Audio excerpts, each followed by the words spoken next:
Hello, Internet, and welcome back to Lords of Misrule. I'm your host, Sean. I don't know why. I only say that like every so often. I feel weird saying my own name. Thank you for joining us here this fine Saturday afternoon. We will be picking up on our story here in just a second. I think we got a couple of announcements for things that have happened and are soon to be happening here on Game Nights. We had, over this last week, we had our most recent session of Wonderworld Origins last Thursday. If you didn't get a chance to check that out, or you haven't checked out the series yet, teenage superhero RPG using the Masks system, that's all up on our YouTube except for the most recent episode, which will go up next week. And you can get caught up on all the other episodes. Until then, if you really are just dying to watch that episode now, you can check it out on our VODs if you are a subscriber. If you're not, it's a great time to subscribe and get caught up on all of our fantastic shows. We also have coming up, well, not this Monday, but 2 weeks from this Monday. So I believe on the 14th of January, we will have our next session of Wild Space Mark II, which will be a kind of transition. We're going into our season 2 of the show. There's gonna be some changes. I don't know how many of those have been dropped yet, so I'm not going to spoil it because it's not my place to do so, but there's going to be a lot of changes and stuff, and it's going to be a lot of fun. But you can check that out in about 2 weeks, and I'm sure we'll be doing some announcements and some teasers for that coming soon. What else do we have? Thinking of Cyberscape. Yes. Cyberscape will be going up this Wednesday. We are on episode 6. Not sure. I'm only the one that puts them up, so I should know, but we are somewhere up there in episode numbers at this point. I think we're on 6. So you can check that out. That's available on iTunes and Castbox. It is 7. 7? Yeah, we have 6 posted on Castbox. Cool. Then yes, episode 7 will be going up, and we will continue our shenanigans there. That is a story told using the Dungeon World system loosely. It's sci-fi and fantasy and video games and griffins that sound like chickens and all sorts of fun, wacky, wild things for you to enjoy. But check that out, podcast only, and let us know what you think of it if you are listening to it. I think that's it. I don't think I have any other announcements for shows coming up. I'm sure there will be stuff coming up. Oh, I forgot to do this during Wonderworld, and I'm going to remember to do it now. Some updates to our stream elements. A couple things been added. One thing specifically added for this show. There is a new custom Lords of Misrule purchase that can be made if you want to engage or interact with the show a little bit. A new gang war feature. You can purchase now the players and the characters aren't fully clued into this yet, so don't tell them, but you can purchase the encounters with some of the gangs of Gothford and spawn some of those to harass some of our lovely group here. Anyway, so that's all I've got. We'll check it out, see how it goes in action, but sit back and enjoy this wacky, wild episode of Lords of Misrule.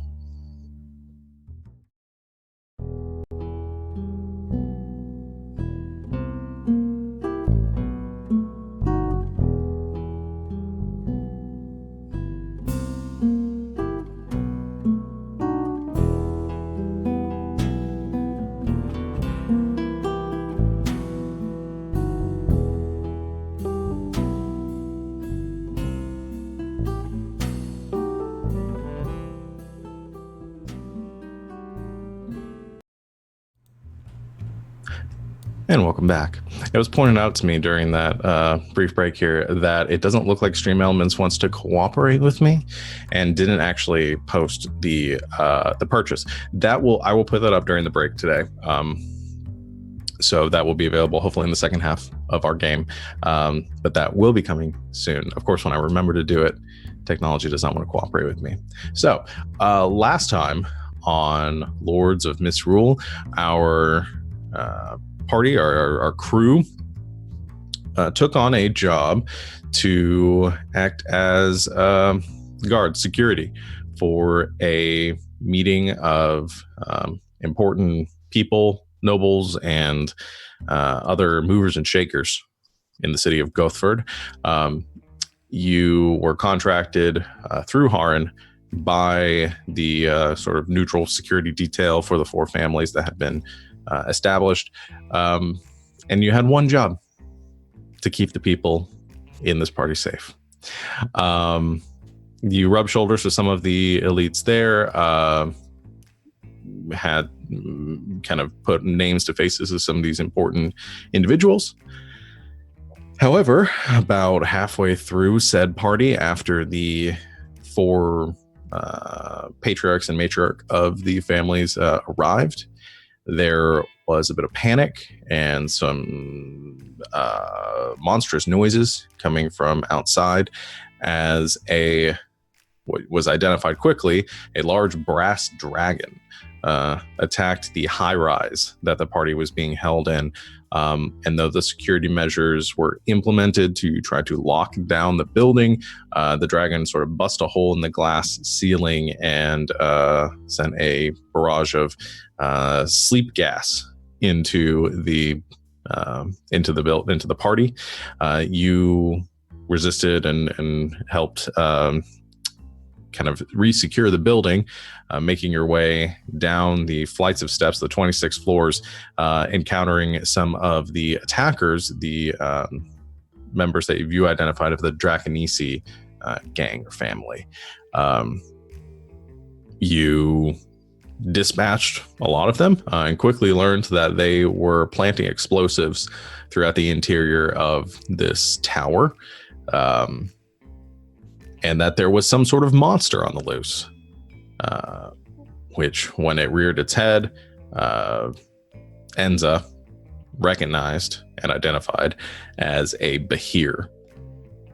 You attacked this creature, killed it, but only after there was another sort of flash, another explosion upstairs that only Sebastian recognized, and a gout of flame overtook the upper ballroom, seemingly incinerating many of the occupants, presumably also the heads of the 4 families, though you did not see their fate with your eyes. Sebastian made a run for it as the fires were overtaking the ballroom, and after defeating the Behir, the 4 of you fled the building.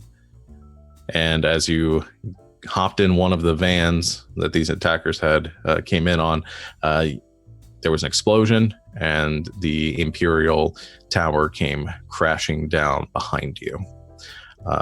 You did save Haran, or find Haran, and after some frantic conversation, the sounds of sirens going off in the distance, you decided to seek refuge in some of Cordelia's family, and made your way to the Memorial Hospital in the center of town, where I think our last cut was all of you entering the hospital, broken, bruised, probably no longer bleeding, walking in through the emergency room doors.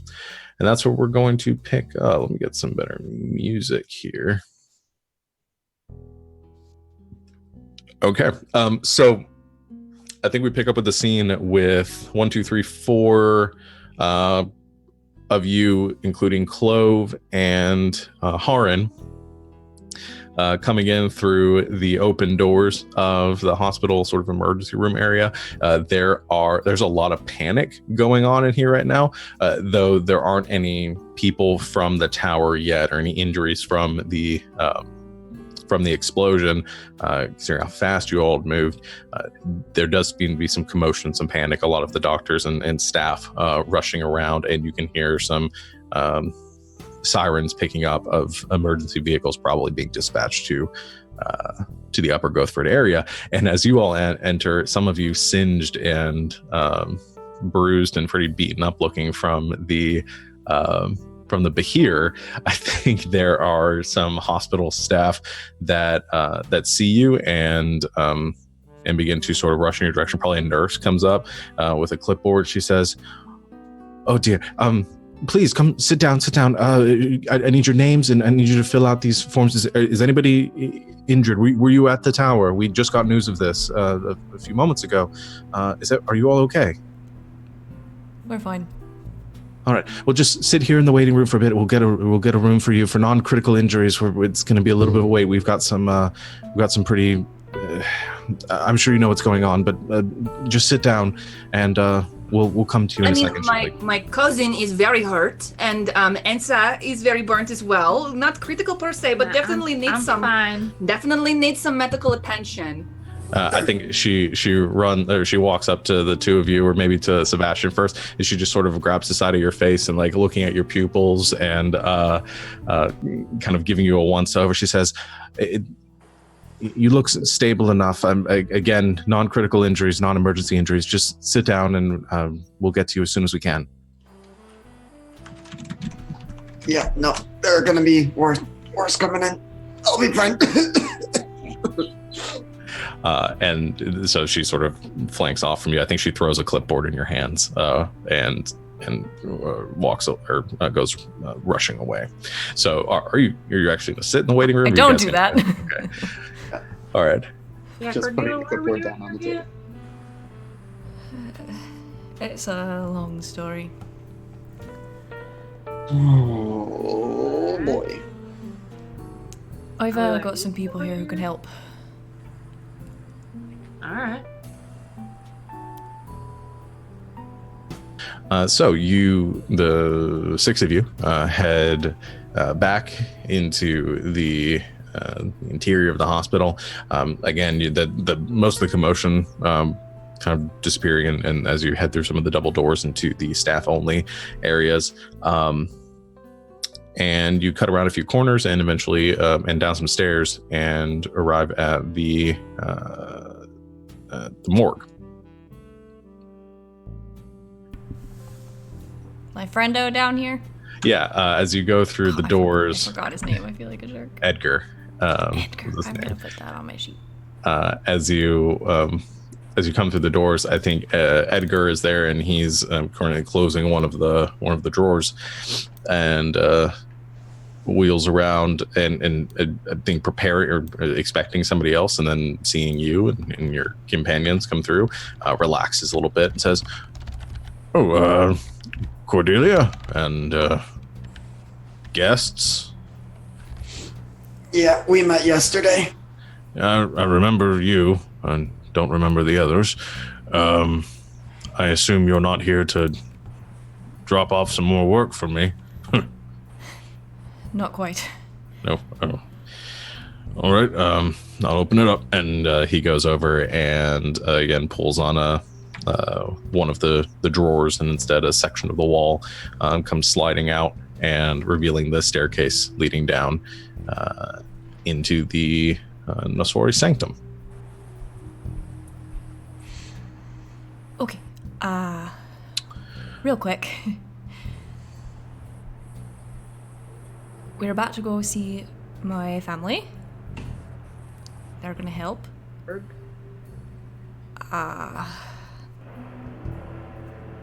Just watch what you say around them. My mother's a little temperamental. I would be too if I lived in a morgue. It will very soon become clear.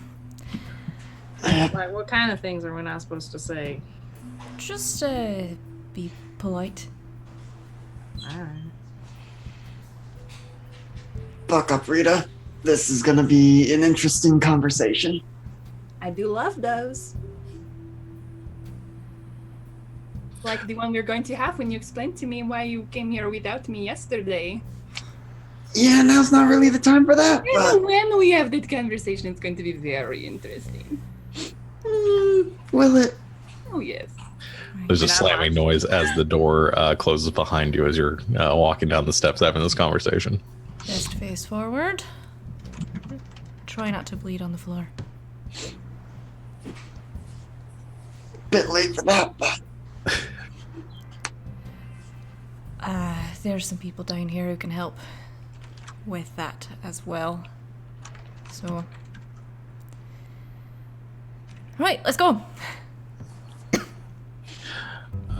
So down the steps you go, eventually reaching the like the foyer area of the subterranean castle, and entering into the large sort of entrance hall. Still no light down here. Well, I imagine those of you that need light have some sort of source. Yeah, you've got that glowing red pendant. And as you step into this kind of, I guess, describing it for those of you that weren't there before, it's again, it looks like the interior of some large manor or castle or estate of some sort. Tall ceilings coming to a point with large sort of buttresses coming out from the walls. Very gothic in its interior, and totally subterranean and obscured from light. No windows you speak of, or any windows that you can see look like they've been blocked up with stone. There is some rubble and some sort of degradation to the interior, but it's very damp and for the most part or lifeless. There are some tapestries, long, ancient, kind of faded away. And there's a bit of light coming from a hall around the corner, as walking out from one of the many passageways leading out from this entry hall is a gentleman with long black hair tied up in a ponytail right now.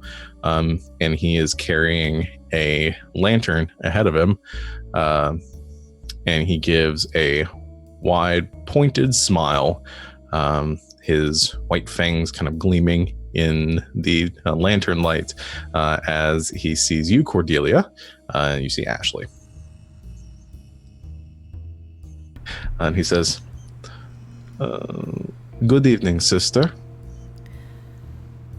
Good evening. What a pleasure to meet the family of Cordelia. My name is Pilar Soto Ituburua. It is so good to meet you.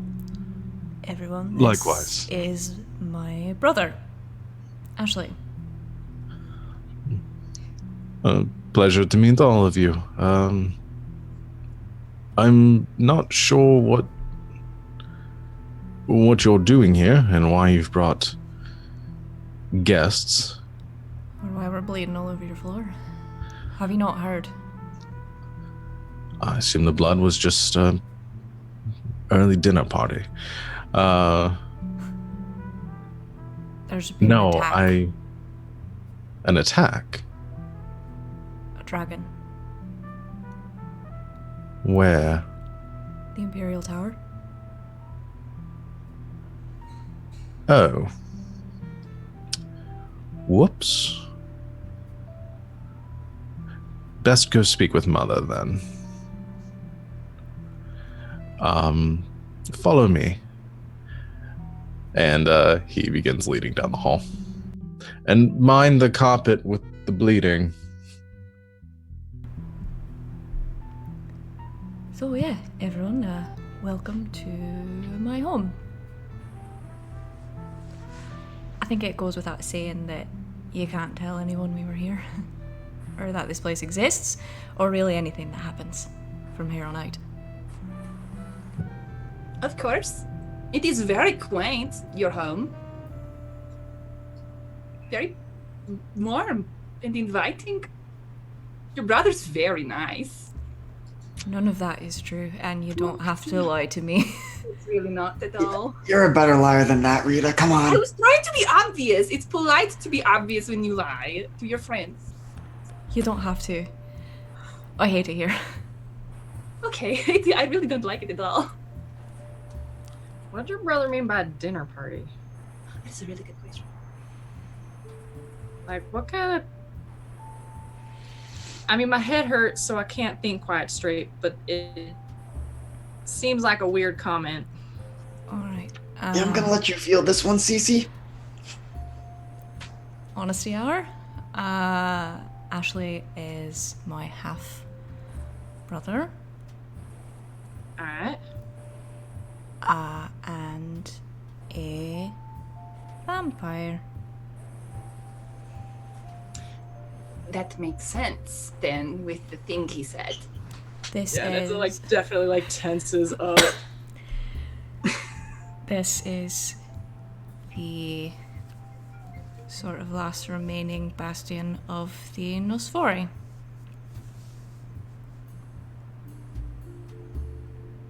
The rest of the city thinks we're long gone, and for now I'd like to keep it that way.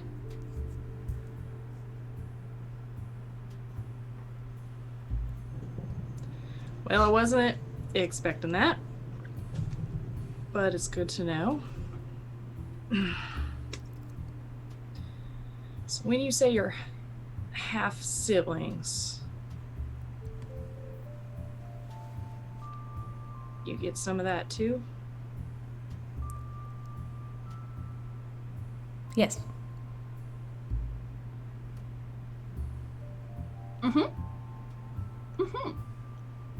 Half of it. Not any of the fun bits. Wait. You turned into a bat earlier. Oh, I did. Is that related? It is. I'm basically a sleuth. I just assumed that was just a spell you could do. No.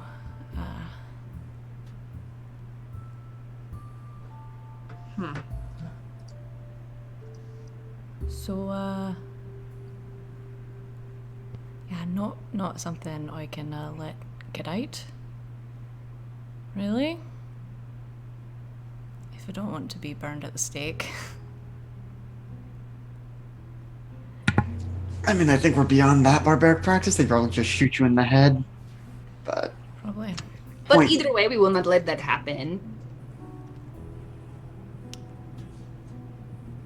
Right? Sister, are you coming? Walking as we go. Still very much human, very much mortal. So, if you cut me, I will bleed.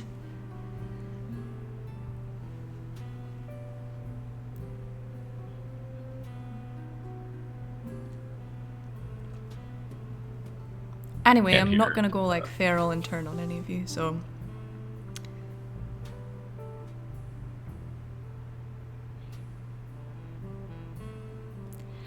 Great! Well, let's go this way.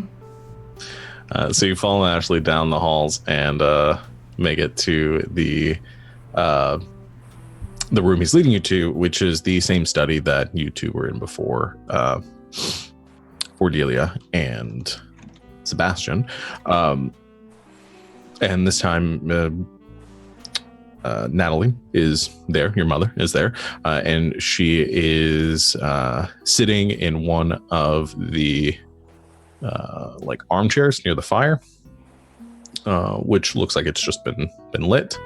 And I think she's not wearing the same like gown she was, or the same dress that she was before. Instead, she's wearing sort of like a silk gown and like a shawl pulled over. A little more like casual as you can be when you're a stereotypical vampire. And she turns towards you, and again, Enza and Pilar, meeting her for the first time. She is, or Cordelia is really the spitting image of her mother, and they appear to be about the same age by all kind of outwardly appearances. But knowing what you know now, you might understand that a bit more. And as Ashley sits in a chair, or actually he probably stands near the corner and crosses arms leaning up against one of the bookshelves, she remains seated and gestures to all of you and says, I really wasn't expecting guests at this hour, dear.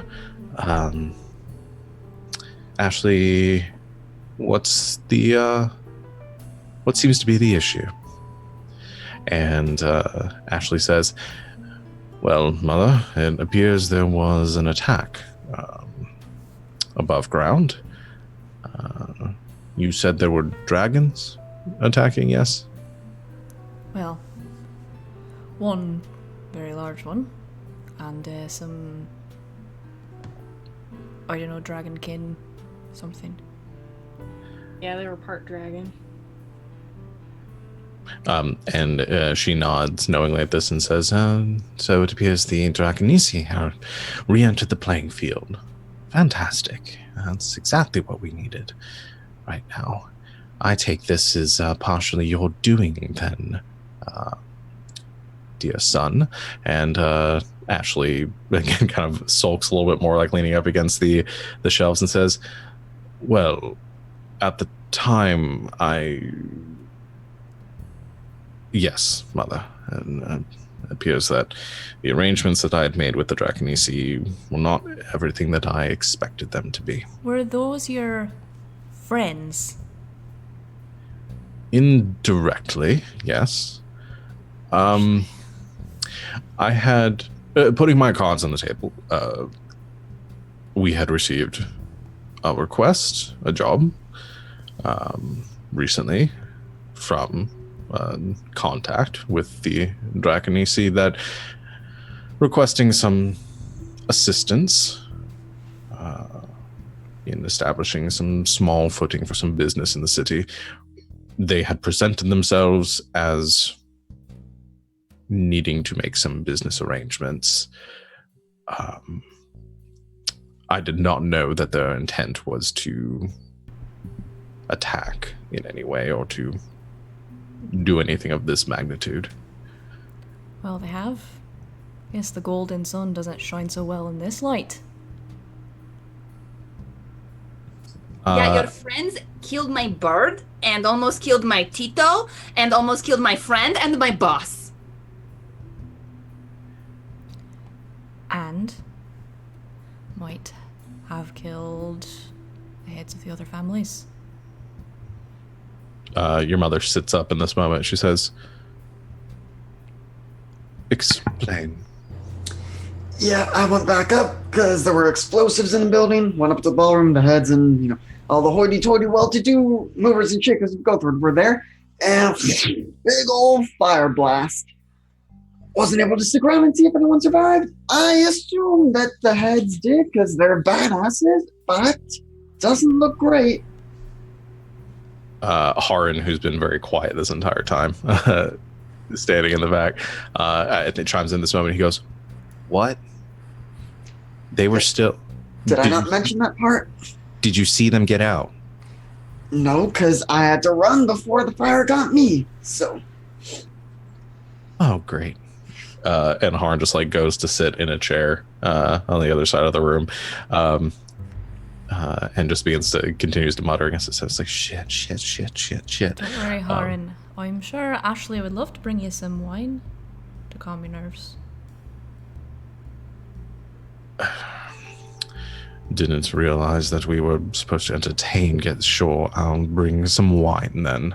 And kind of at the behest of your mother, probably still giving him a menacing or pointed stare, he leaves the room to go fetch some refreshments. And your mother says, interesting. I might agree with your companion here. I wouldn't imagine that the heads of the families would go down so easily. They're probably going into hiding or something. But this does provide an interesting opportunity for our family. Any other details or anything else that you wish to share? Just give like a brief rundown of what happened, I guess. Oh, and the monster. Mm. Did they hear? Enza still has like been holding this horn the whole time. Yeah. It might be dripping with the ear blood. I don't know. And I think she sees that and tilts her head a bit, the questioning glance. She says, "Are you sure that it was a Behir?" I mean, I'm pretty sure. I know a bit about creatures like that, and we saw it up close and personal. And, I don't know what it was doing here, though. Don't know where it came from. It is strange that a creature of that size was able to get into a building. I know, right? Interesting. It appears there might be more to the story than we originally thought. Well, I can't say that I have anything more to add to this other than I'm glad that you are alive, and I sincerely hope that whoever else was in that building is not.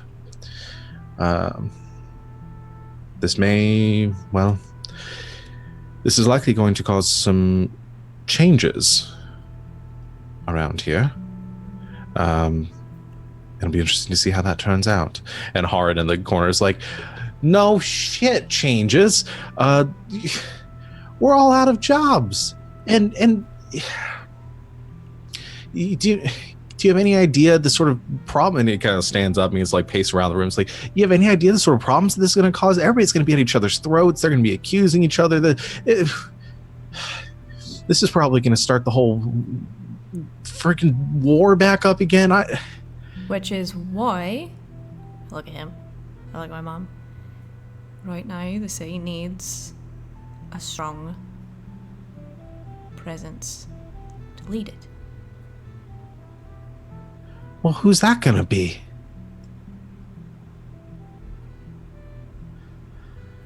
And I think your brother gives you a look, and she, sort of understanding what you're saying, says, "I might understand where you're coming from there, Cordelia. However, I don't believe we are in any position to step up and fill that sort of power vacuum." When's a better time than now?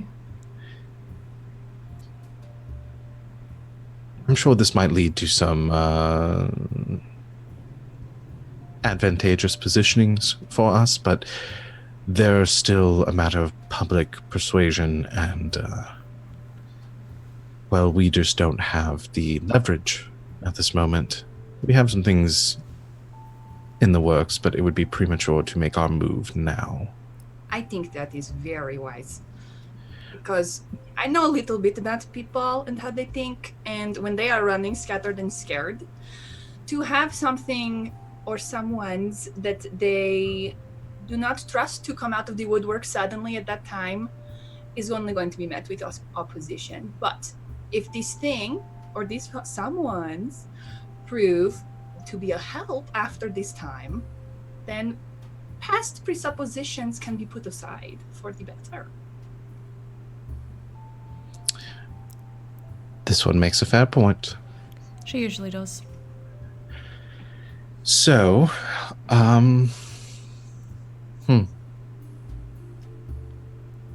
we may be able to provide some assistance, though, and filling or solidifying this power vacuum. I must ask, I don't know much about the rest of you. What are your feelings on the changing dynamics as they are.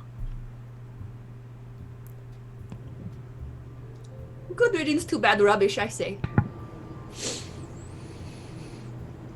And obviously, it wasn't ideal, but the balance mostly worked before. Like Harm was saying, this is going to lead to power struggle, power vacuum. Things are going to get messy. Someone's going to step up. And it's just, as long as it's not the wolves. The last balance might have worked for most of you, not me and my family.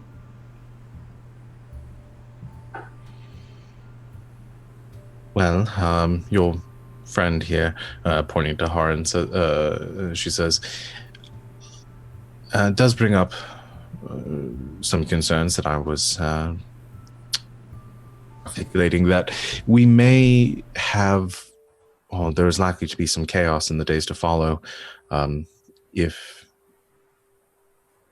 if the heads of the four families are still alive.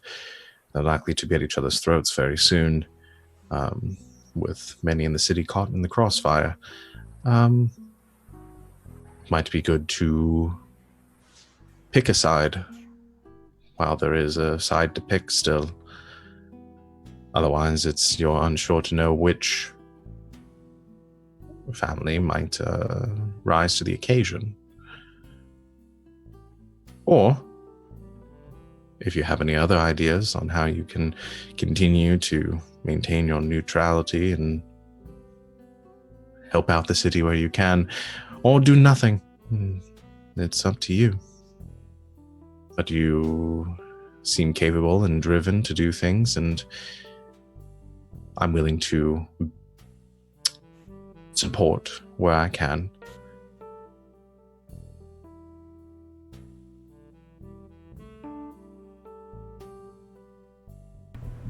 All right, then we'll be calling on you.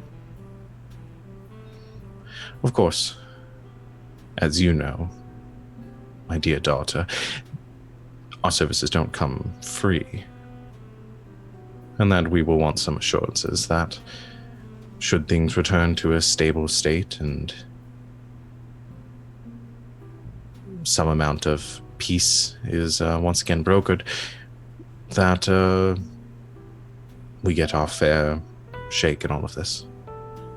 Oh, I'm well aware. I am part of this family.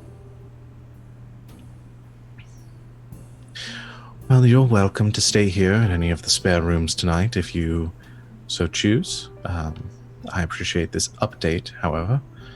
And I'm sure, and Ashley it comes back in with the drinks. Apparently the kitchen's moved to miles away. And she says, and Ashley will be willing to help, I'm sure. And Ashley with a pitcher in one hand and a few, I guess they probably use like goblets in the other, and just goes, what now? The butler look suits you. He bites his tongue and just drops the goblets and the pitcher onto one of the nearby tables.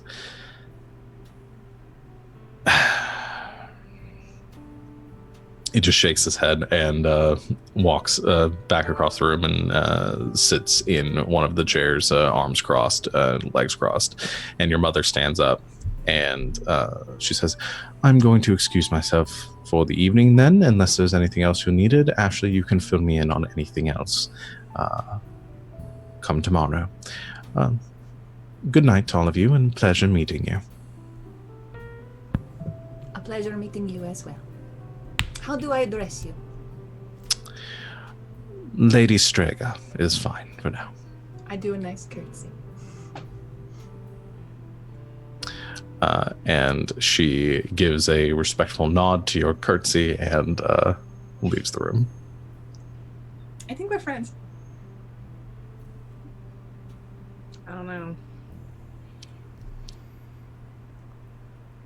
So, Ashley, when you said that the Draconisi just wanted some business, you really didn't think that they were going to make some other move? Well, isn't the first time that I've what's the voice I'm doing? Isn't the first time that I've done any yes, I'm going into my Dracula! yeah, Dracula. This isn't the first time that I've done work for them. You'd be surprised the amount of people that need things moved in and out of the city that aren't supposed to be moving things in and out of the city. I don't think I would be surprised. But they had me arrange transport and a quiet place for them to work from. And where was this place to work from? Assuming they're still using it, which would be a shock, but... I'd imagine they still are. I arranged transport to a train yard to the south of the city. They asked for transportation out of the city or back to the south, to wherever they came from, at the end of the week. So my guess is they'll be lying low for the next few days. The train I arranged, or the cars I arranged on the train that will be coming through, is supposed to arrive on the 20th. Just to clarify, it's still the 15th? It's like evening of the 15th now? Very early morning of the 16th. Okay. Dawn of the third day. Blah. 24 hours remain. And he says, I suppose I have no loyalty to them now, since our job is concluded and the arrangements have already been made. The fact that they nearly killed your dear half-sister over here? Yes, I am mortified at the prospect. You look really broken So up. upset. He takes a drink of wine, and he says, however, the only thing they had me arrange were 3 large train cars, untraceable or untraced back to them, and to have the guards look the other way. And wouldn't it be a shame if someone else looked deeply into it? Well, good luck with that then, if that's where you choose to make your move. However, if there is a dragon there currently, I certainly do not envy your Prospects. yes, or your to-do list. Is there anything else that Well, you need from me? Any other questions that I can don't know answer? if you guys, I mean, like I said, my head still hurts, but it sounded like, I mean, you guys all heard them, but it sounded like they were staging some sort of revolution or something. Some sort of a coup. It wouldn't surprise me. They are one of the families that were thrown out when the new balance came in. What do you think we've been doing underground for all this time? Yeah. I'm sure this is only step 1 of many.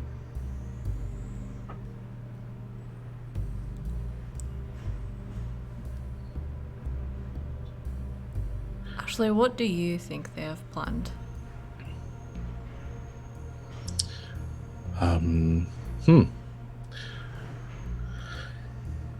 I would imagine same thing all of the other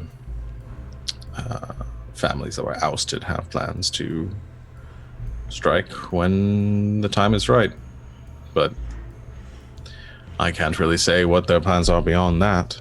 I mean, you've at least spoken with some of them. What do you think? Is it take over? Is it burn it to the ground?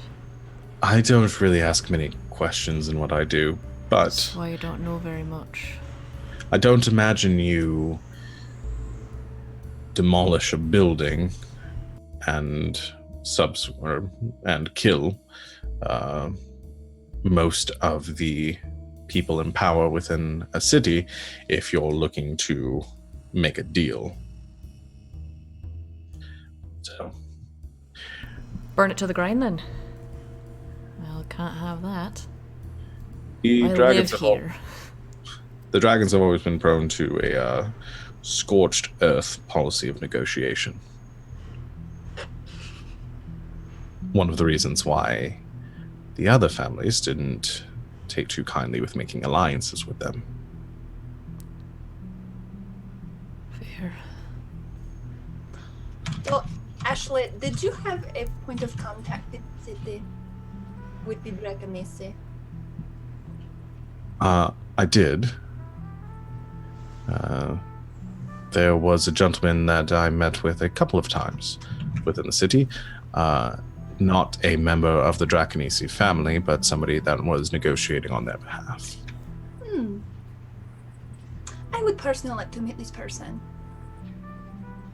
They probably have some information. I might be able to arrange something, though I'm not sure how easy they will be able to get in contact with now that this has happened. I'm sure they'll make the same connections that we have. Oh, so it's not somebody who's like friendly with them, but like just a person? They're very likely a broker, much like myself.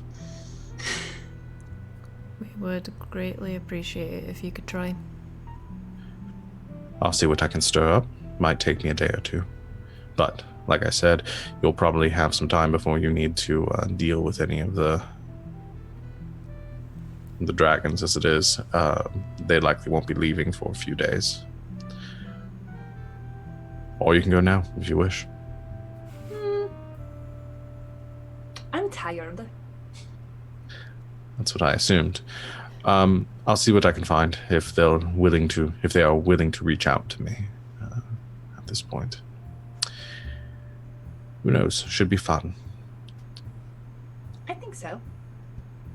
How else can I help, dear sister? You'll still have a healer on hand down here, anywhere? Edgar is probably the best to speak to. We figured. I'm not around much anymore. Don't know how things have changed. It's still dark as fuck down here. You'll find that very few things change and as little time has passed since our last conversations. Oh yeah, that was 24 hours ago, not even. Not what I meant. Not what I meant either. I know, I just like pissing you both off. Ito, how are you Also, still a little drunk more after losing so much blood? It's more alcohol than blood at this The point. alcohol's always got left. Ashley walks towards the door and says, on that note, I will leave you to your business for the evening. Please do not make too much of a mess of the place, because I will certainly be the one who has to clean it up. You don't say. And he turns the corner and leaves. You know, I was this close to asking him to like get me a scone or something, but I thought that would be rude. You can be rude to him. So your family are vampires? Yes, Aaron. Why am I not surprised? I am very tired. What? And very much out of a job. We know. So are we. Excuse me, I had a job before I had to yell at people and beat them with a violin. So I still have a job. Congratulations. Thank you. Where, at Cloves? Yeah. If that stays open for long, most of her protection money, how long is that going to hold on any Okay. weight for? Negative Nancy. I'm just saying, all the agreements and handshakes and exchanges. It's going out the window. And I weep. Darn, I miss it so much.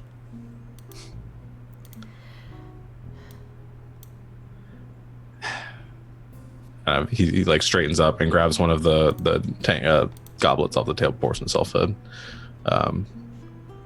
very full glass of wine. Says, I just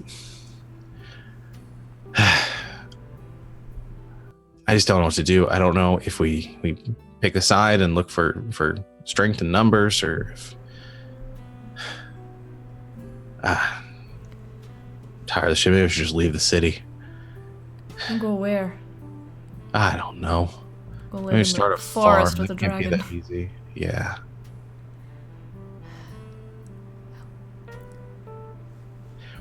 We can't let the Dragonese burn the city to the ground. This is our home.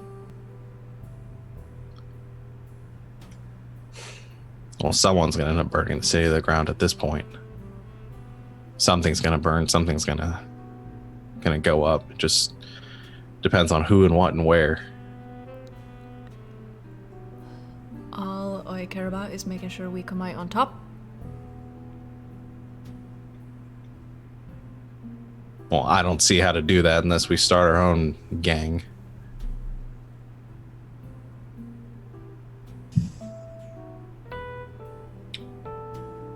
Maybe it's the blood loss, but that's not a completely terrible idea. Obviously, we're not going to No, step up that to is- be one of the families right away, but something on the scale of the Green Tusk Gang. That is a those completely assholes we terrible idea. puzzled with. You No, that is a suggested it. completely terrible idea. I have. It Why just starts not, tugging the line. Aaron? Who's done more for this city than us?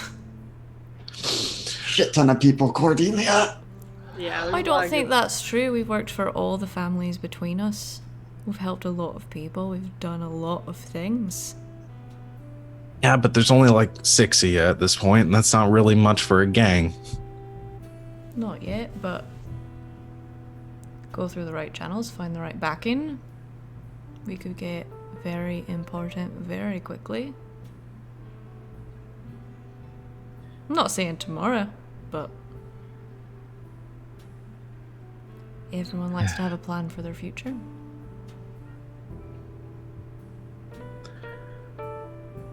Well, I guess y'all are crazy enough to try this, then I'll just let you. Can't say I want any part of it right now. Great, I thanks, prob- boss. Well, I'd need some sleep. I gotta think on this. I don't really want this kind of responsibility right now.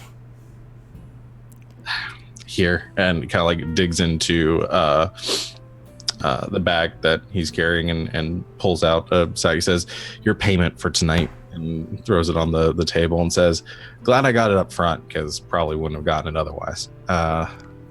Enjoy." And if you're going to look to take advantage of all this and for your family or for yourselves or whatever you're going to do, then yeah, you're going to need some help. Going to need some unaffiliated, pretty powerful people. But it sounds like a shit plan. You got a better one? No. But it's still a shit plan. We'll see what shakes out. Lots of pretty things grow from shit as fertilizer. Just saying. And just pours himself another glass of wine. So, my mother was telling the truth. I mean, my home is your home, all of you, Harn included. So,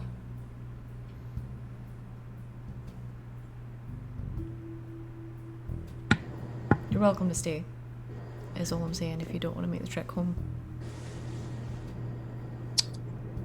How likely is it that we're going to get eaten? Not very.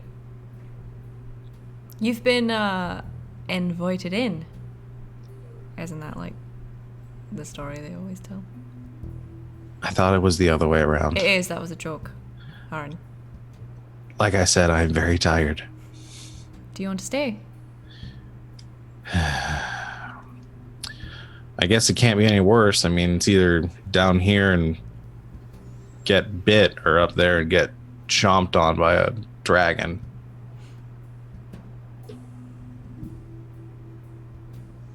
Make your choice. He stands up. Which way? I'll point him to wherever an empty room would be. All right. Like grabs one of the candelabras off the off one of the tables and just says, "All right, well, maybe I'll see you in the morning then." There's plenty of wine. Grabs the pitcher as he leaves.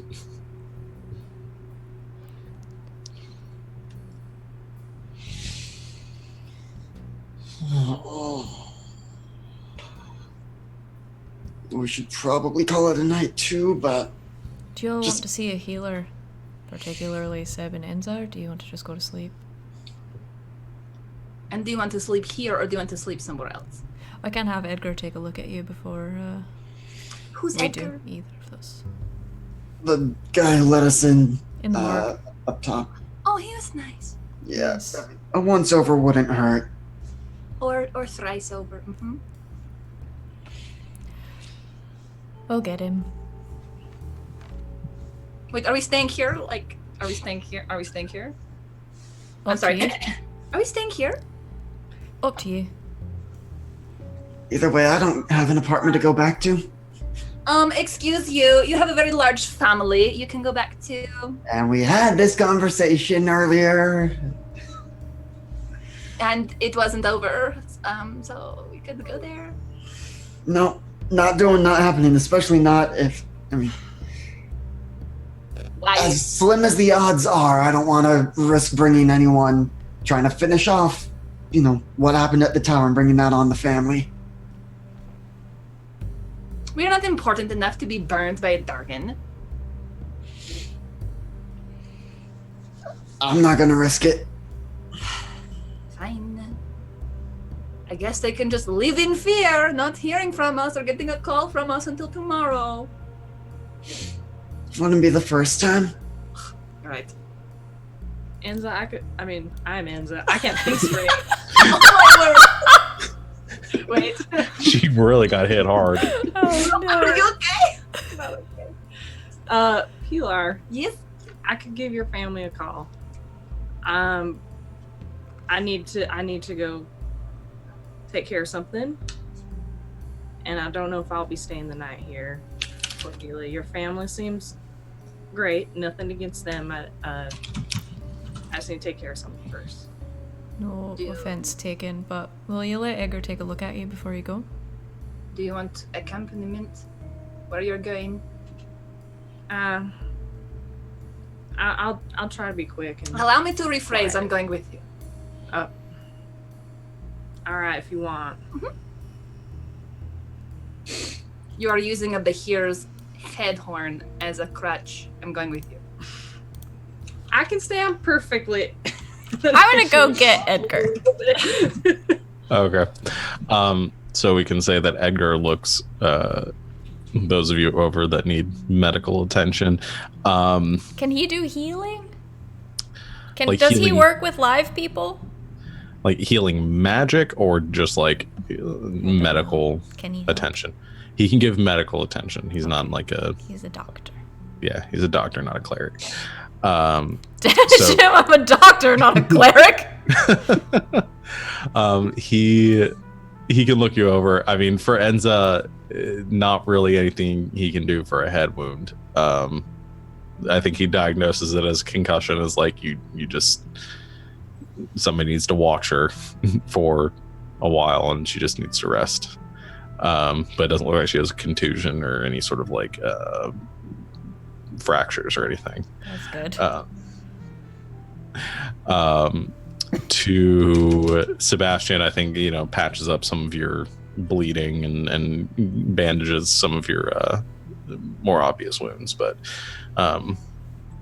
give some basic first aid and medical attention. Though along the whole way, I'm just not really used to working with live people, so I mean, just hold still for a second. It makes you easier. You can use the practice. Yeah. You get so where is everybody going? How are we branching off here? Sebastian's taking his cue from Cordelia, whether or not she's going back to her place or staying here. Where on the map are we right now? The hospital. Where is that? It Can't is- read all these tiny words. Okay, thank Yeah. you. You guys know I can't read anything on Roll20. seems pretty far.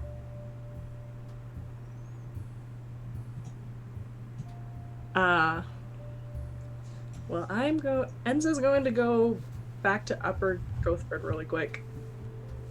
Oh. Okay. So that sounds like it's going to be a little more involved. So I just want to make sure with Cordelia and Seb, are you guys staying or are you gone? No, I'm gonna go home. You're leaving Haran alone in the vampire. Oh, I forgot. I keep forgetting about Haran. You guys can get Haran and tell him that you're not staying No, because he's probably already asleep. Why did we bring him? I'll stay. We'll stay. I don't want to leave Haran here by himself. All right. So Seb and Cordelia, you guys stay at the vampire castle. And I think the only other thing Sub wants to accomplish before turning in is rereading some of the dragon book that he picked up, and especially in regards to brass dragons and metallic dragons and where they fall in modern society. Okay. So I'll go ahead and give you this information because otherwise I'll forget. So I think in the context of the book that you're reading, the information that it contains, basically the two classes of dragons, metallic and chromatic, and how metallic dragons are supposed to be good and noble dragons, and the other ones are supposed to, and the chromatic dragons are the evil ones, and blah blah blah, all that sort of stuff. Most of the information they have is very like archaic in its sort of dichotomy of like dragon types. And I think the most like recent information in the book that it gives you is that of with the advent of like new technologies and their territories being gradually taken from them, how that sort of dichotomy has been blurred, and there is not really this distinction between metallic and chromatic dragons anymore. And they all seem to be their behaviors shifting, and that's pretty much as recent in the book. I see the book kind of like tapers off at sort of the modern era. It's mostly like historical, but as far as brass dragons in itself, like not considered the most powerful of the metallic dragons, kind of one of the weaker of the pack. But most of it checks out from what you were hearing or from what you witnessed, that they have certain abilities where most dragons have like one sort of breath weapon. Brass dragons have the ability to create this sort of like sleeping vapor, as well as fire breath, which again you witnessed firsthand, and then kind of details some of but they are like their elemental inclination is fire.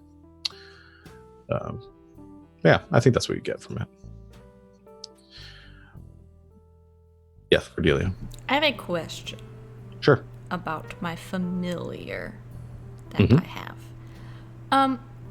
We have like a mental connection, like a brain connection and stuff. Can I use my familiar like a carrier pigeon is really the gist of what I'm asking.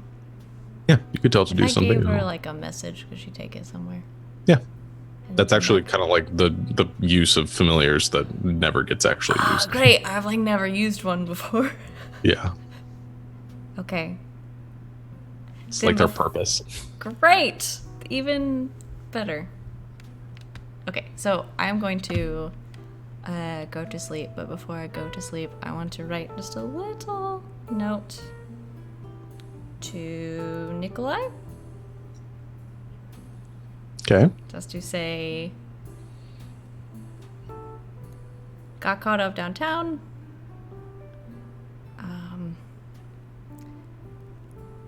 Don't leave town just yet. We need to talk. Just give it time or a day. No. Okay. All right. So you send the message. Give your bat familiar the instructions, and it goes fluttering off. Kiss her on the head. And then she squeaks, and then goes fluttering off out of the building. Or I guess you'd probably take it outside, and so Yeah. it's not a bat flying through a hospital. No. I don't let a bat loose in a hospital. Actually, I'll say with your family, there is probably some sort of like system you use, because your mother is a spellcaster and you know that.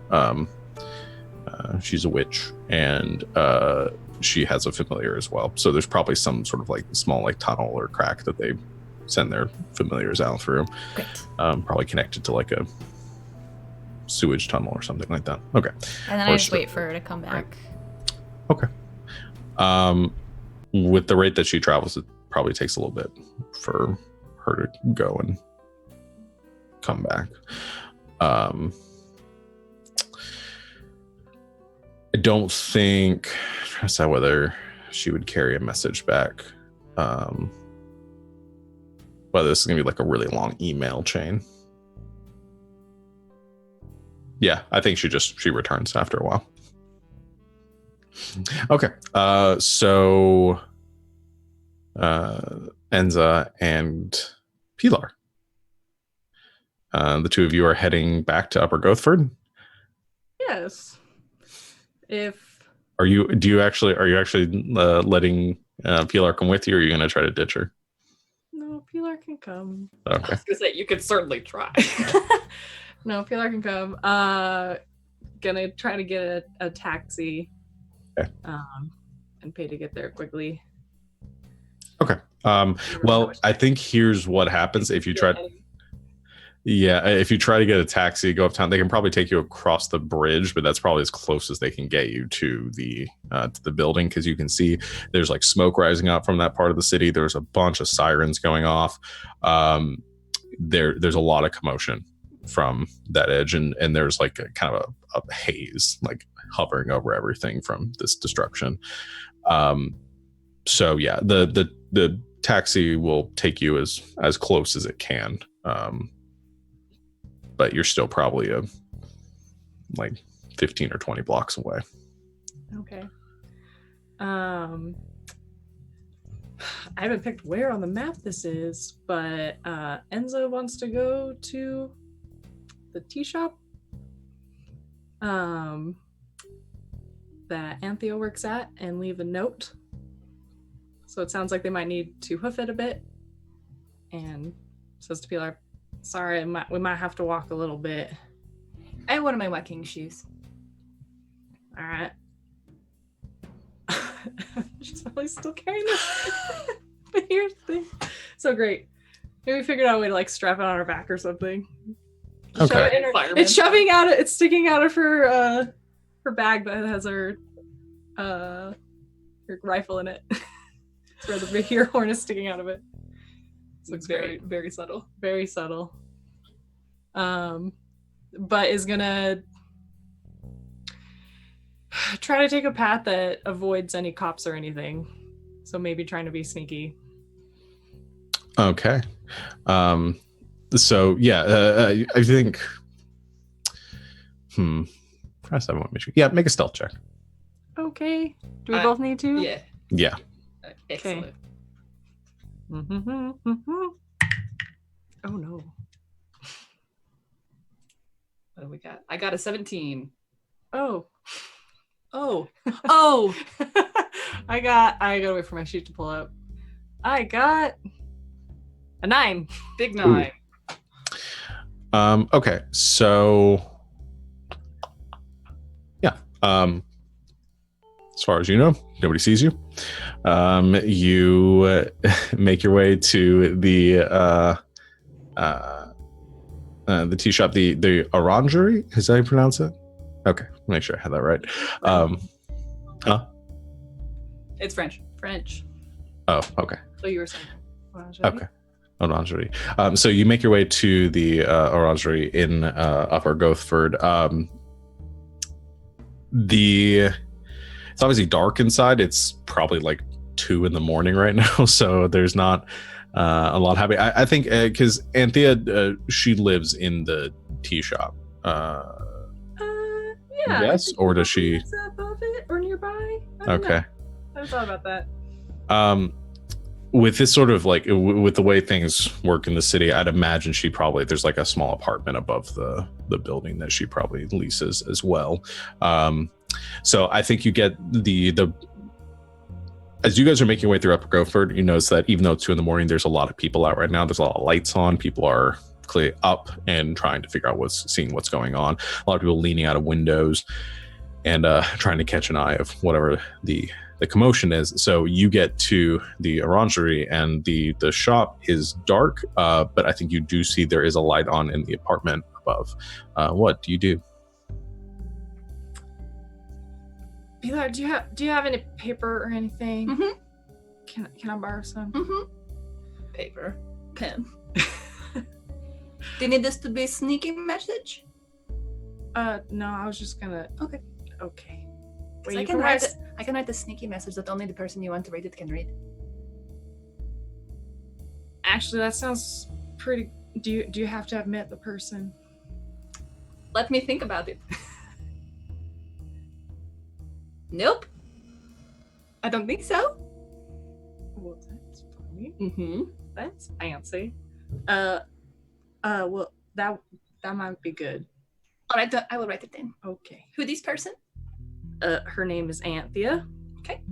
I'm gonna get my special ink to cast Illusory Script.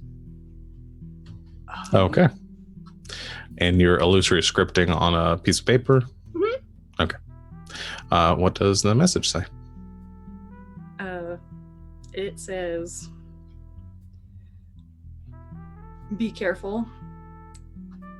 Something's happened in the city, and I'm just worried about you. From Anza. That's it. That is sweet. And I'm not good with words and stuff. And let's just leave this here for her to find. Mm-hmm. I mean, the light's on, but I don't want to bug her. I'm going to. So that's the message that it actually says. That only Althea will be able to read. What I want it to actually look like is like to anyone else who looks at it. I want it to look like a bill notice or something, and then I'm going to tuck it into the door of the shop. Okay. So that everyone will leave it alone and leave it sit there, and then when she comes down, she'll see what it actually says. All right. That's really So- cool. I have a few tricks. Man, Pilar. Well, thanks for coming. Sorry I had to drag you all this way. It is not dragging if I wanted to come. Right. I didn't want you to pass out in an alley. Or to be caught by the cops. Yeah, that's a good point. I don't really want to go back to the hospital to stay there. Mm-hmm. It is pretty far. Do you want to go back to your I mean, I guess my house is kind of close. Yeah, I don't want to go to my family. I want to call them so that they know that I'm all right. All right, well, But the doctor did say that you needed to be watched because you could die. So I mean, Wherever you go, I feel off, but I don't feel I'm that going bad. to stare at you while you sleep. I'm just Oh. letting you know. All right, if you feel like you have to. Mhm. I'm all right. Do you have a phone in your place? Do I have a phone in my place? I bet there's like a phone in the lobby. Yeah, I was gonna say you probably don't have a personal one, but yeah, there's probably one in the Yeah, lobby there's of the one in building. lobby you could use. Perfect. Let's go. All right, and we do that. We do the thing. Okay. So you begin to walk back to where you can get a cab. And as you get about a block over, there is a flash of light behind you guys as sort of blue lights going off, and a police car comes pulling up behind you. No sirens, just the lights flashing. As it pulls up beside you, this like magical like crystalline light just like pulsating off the top of it. The the door opens up, and a man comes stepping out, wearing a tall, broad-shouldered, wearing a brown sort of duster that has a badge on it, and he's got kind of short, cropped brown hair and a little bit of kind of facial hair, and he comes stepping over, and he's got I think he's got a hand on his hip where his weapon is. He's got like probably a pistol or a revolver or something, just kind of cautiously, but not really menacingly. And he just says, "Evening, Officer. Good morning, officer. what are the two of you doing out so late?" We're going home. Yeah, we're Looks around and says, "You know what happened downtown?"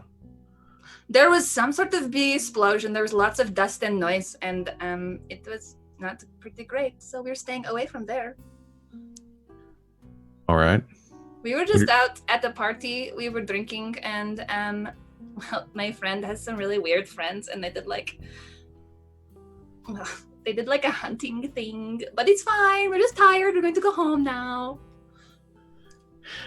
He gives a smile, and I think he relaxes a little bit, but he says, "What are your names?" Oh, she was looking at me. Hold on. I forgot her name. Crap. Oh, I'm Mercedes Guerra. Francis. All right.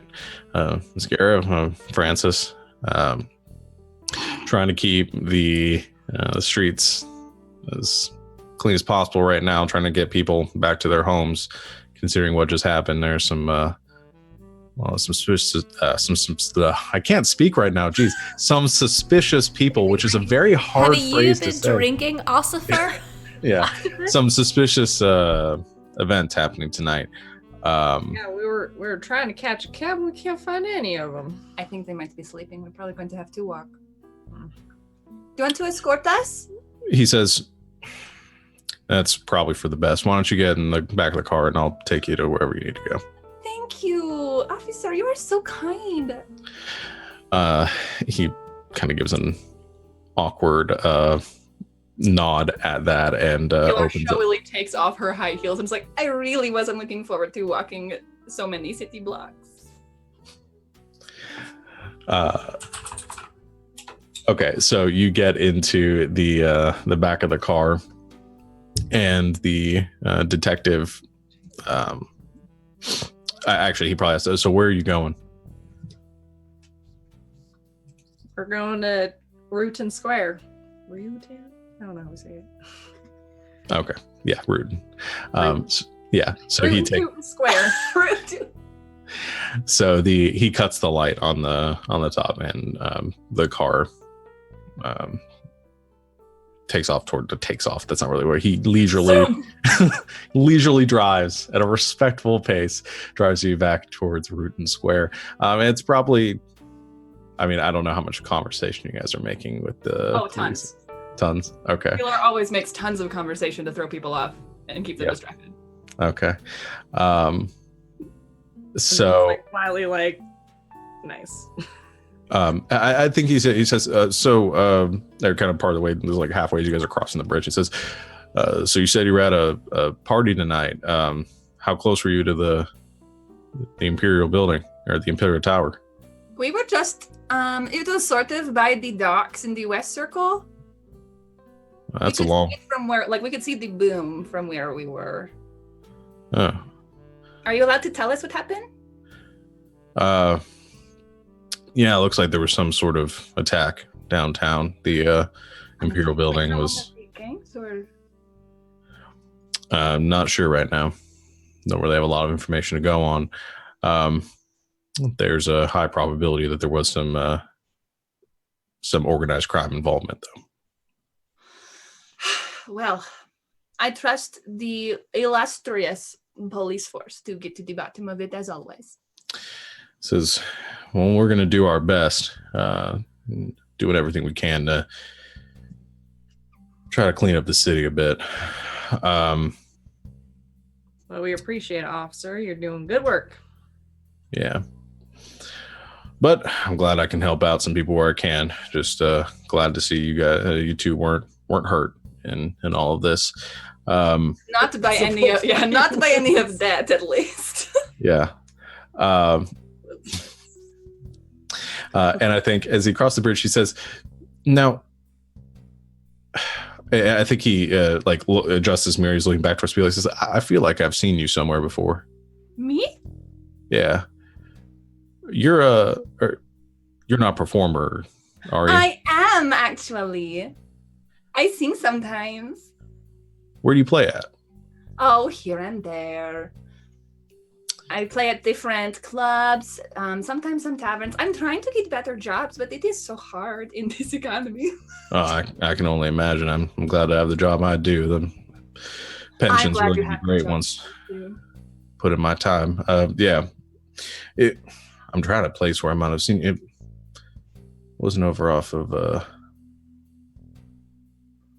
Do either of us recognize this guy? do I recognize this guy? He's like reaching for Pilar, but yeah, have we seen him anywhere? No, I don't think either one of you recognize him. Okay. And I think he says, and you're like pulling up in a Rutan Square right now. And I think he says, you know where it was at? There's a little place over on Farsaw Heights. I've been to a couple times. Little, I think person by the name of Clove owns it. I would like to do an insight check to see if this guy's trying to arrest me. Yeah, make an insight check. Great, thanks. If you're a cop, you have to tell us if you're a cop. Okay, you already did. You know he's a cop. He's wearing a badge. You're in the back of his car. He's very clearly a cop. If you're a cop, you legally have to tell me or it's entrapment. Hi, I rolled a 10. It's hard to tell. I think just your natural kind of your internal alarms might be going off a bit, though. I think that you might be a bit. No, I'm sitting in a police car with a dude who might have recognized me from an illegal. What's it called? Speakeasy. Speakeasy. Yeah. And so at this point, you pull up. He motions, says, "Oh, I think we're at your building. Then is this the place?" Yeah, right here is good, and it's not actually the place. Oh, it's not. Did you tell him someplace? Did you tell him someplace else, or? I think I told him one that's like a couple blocks down, like a block down. Okay, so you didn't actually give him the right. No, but I was like, yeah, this is the one with the red brick. This one. I'll allow it, given where this conversation has gone, that you might have been a little suspicious beforehand. Okay, so you pull up a couple blocks over and he says, "We're out. All right then, ladies. Well, stay safe for the rest of your night, and the two of you stay out of trouble now. All right." Of course. And to whom do we owe the pleasure of such a kind ride and good conversation? He says, "Detective Hartford." Thank you, Detective Hartford. And as you get out of the car, and he rolls down, or he like waves out his window, and it says, "Enza, Pilar, have a good night. Tell Clove and the rest that I'll be around later this week." And he goes, and the car begins to drive off. What the cuss is that? He was apparently Detective Hartford. Who was that? Well, he gave us a ride and didn't arrest us, so that's positive. Yeah. Now he knows one of my aliases. But that's fine. It could be worse. He could have not dropped us off here and taken us, actually downtown. That's true. I guess we're lucky. Yes. This has been a night. Come on, let's go. I think he's friendly. Yeah, let's go.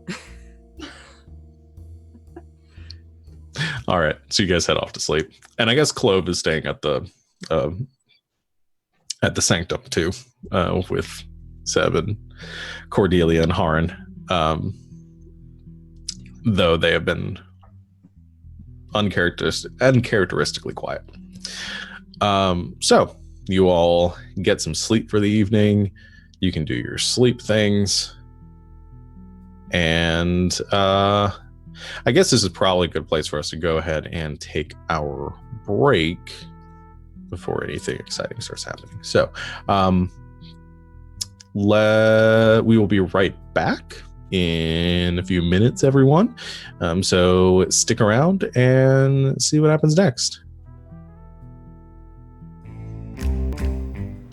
And welcome back, everyone. Thanks for bearing with us on our break. I tried to fix Stream Elements and get the new reward up there, but it does not want to cooperate with me. So I'm going to get that up before our next session. So unfortunately, we won't have that available in the store today. But keep that in mind. We will hopefully have it up in our next session in 2 weeks. So bear with us on that, and my apologies. But let's go ahead and come back to the game. The 4 of you wake up. Someone ends this place. The rest of you in the subterranean castle belonging to the Nosfori. What do you all do? I have breakfast.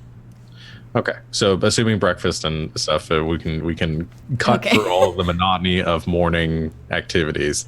Where do you want to meet? We have a scene. Yes.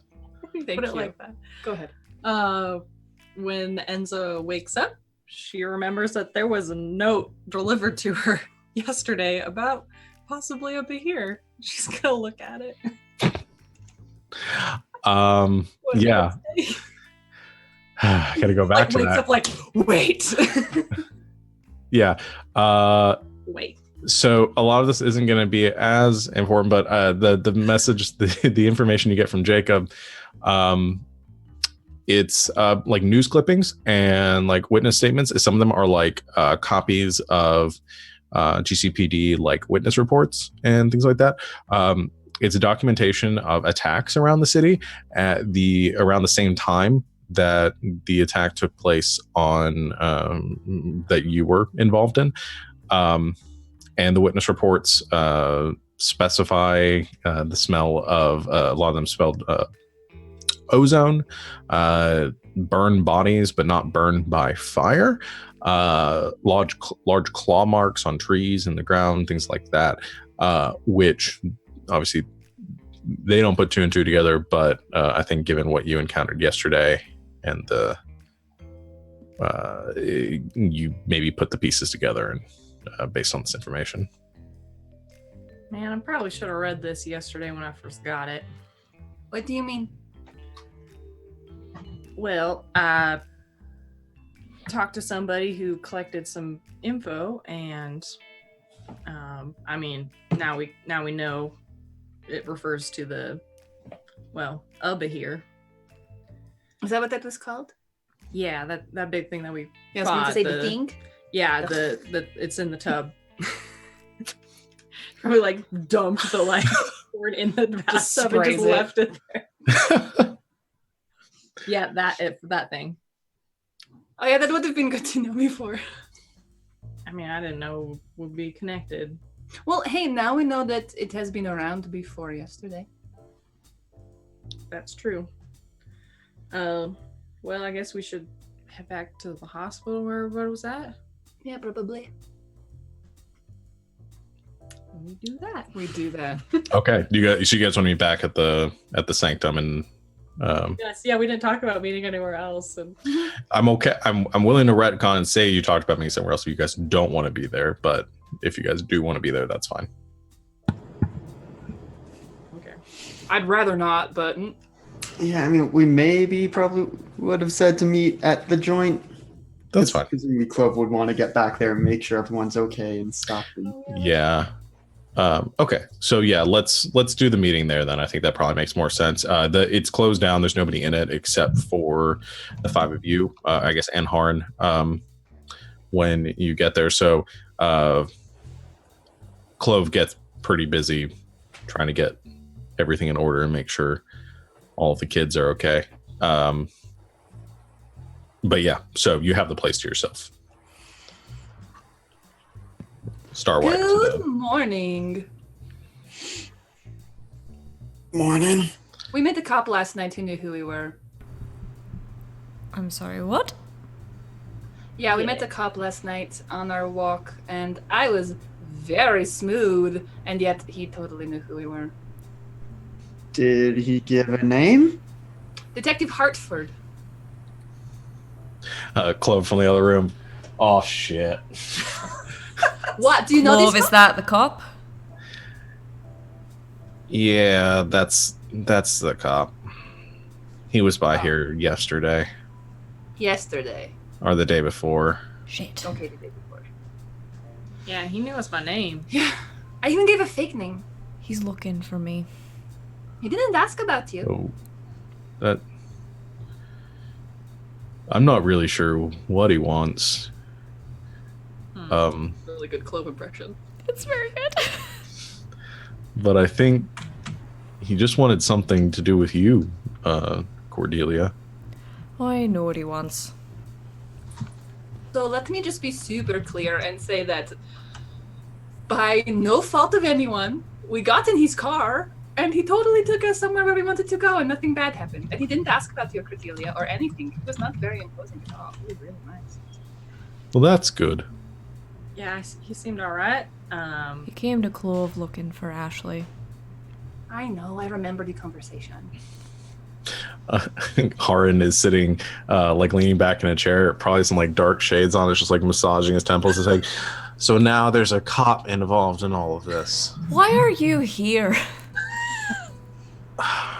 Do I guess what- because I'm Harry, kind of your employer still. Are you? Because you're not paying us.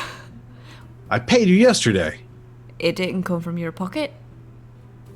Yeah, It we never actually said transitioned how much through he my- paid us. You never looked in the bag. Oh no! That's something I that respect you. I Cordelia respect would you. have done last night. There are 2 essence gems for each of you. Ooh, for each of Ooh. us. Yeah. Okay. So that's for the 5 of us that worked. Yeah. So 10 total. Is this something we want to put in our personal inventories or just add it to party fund? I'm okay with just stacking them in the party fund and like using them as we need them, but Yep. So we now have 13 essence gems. Mm-hmm. dunk. You guys could make like one real good thing or a Yeah. bunch of 1 rare and 1 uncommon and 1 common. But or you can make 13 common items. All right, Which that's my vote. 13 backpacks, which is as good as a bag of holding. Or I 13 mean, capes of billowing.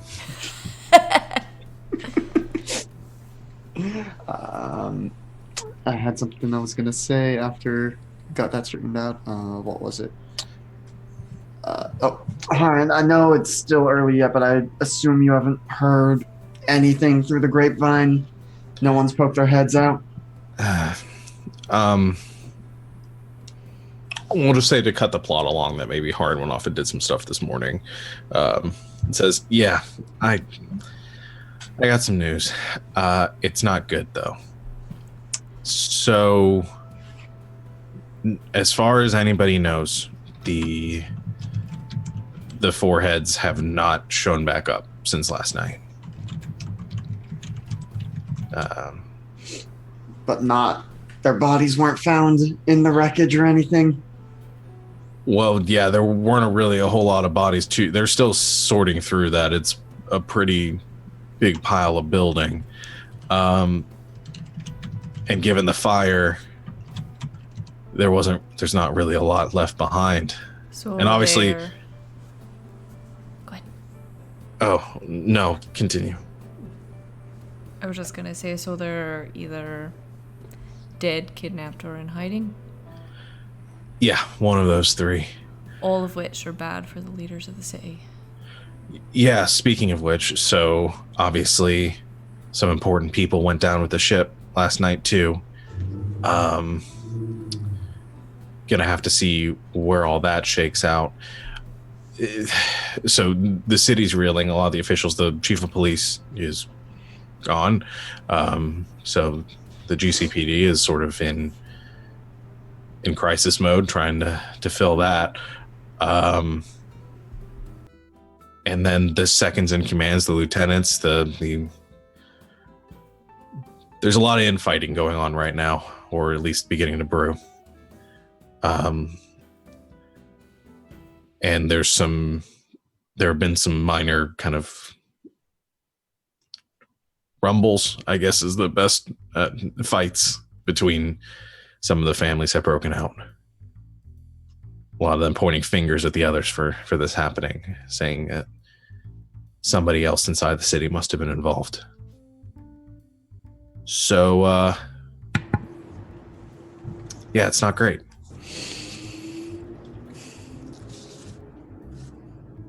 No, obviously it's not mostly his fault, but are we all good with blaming Ashley for these circumstances?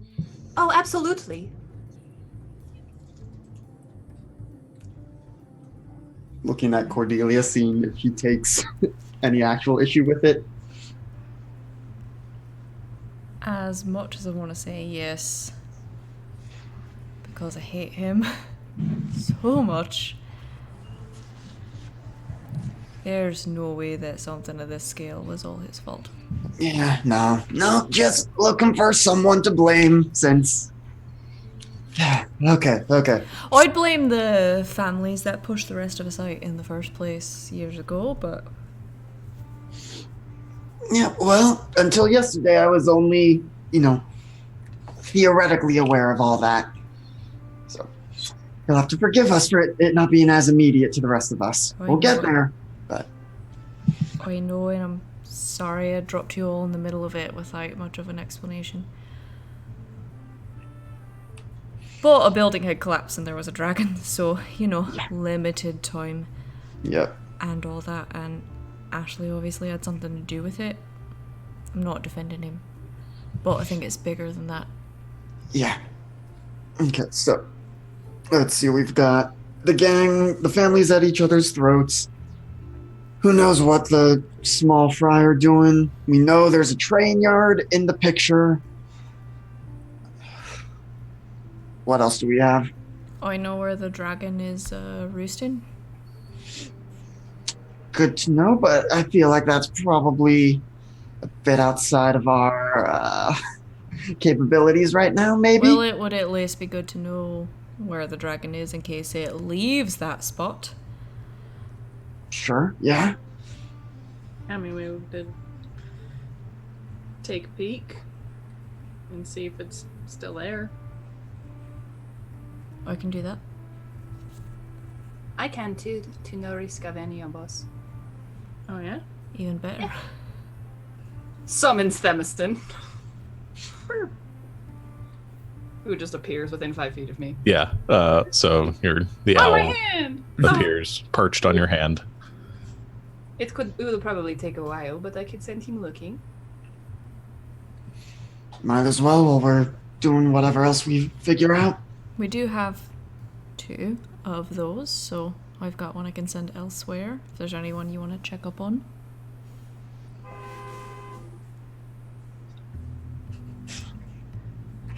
People are angry this morning in traffic. Yeah, there's a little bit of traffic outside.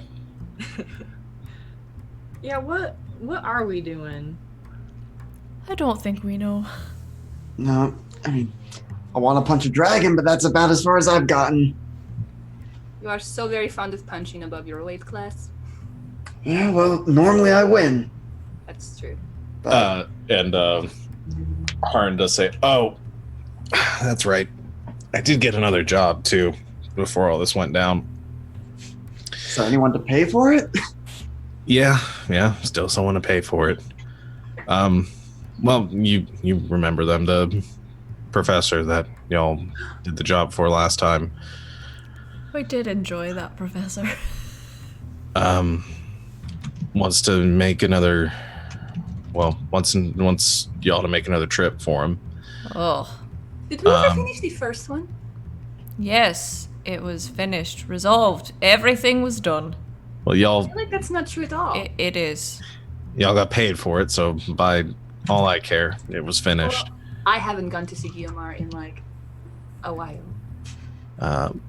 The only reason I bring it up right now, despite our current predicament, is that if you're looking for funds for payment and don't plan on living on the streets, you're probably still going to want to work some jobs and make some money that way. So he's still willing to pay if you're still willing to work.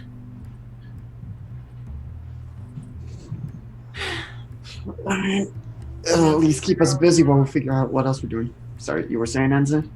Well, I mean, we don't know. We haven't decided what's going on yet, and it's like the dust is still settling. Yeah. I have a feeling we're going to want to be at the train yard on or before the 20th, but until then,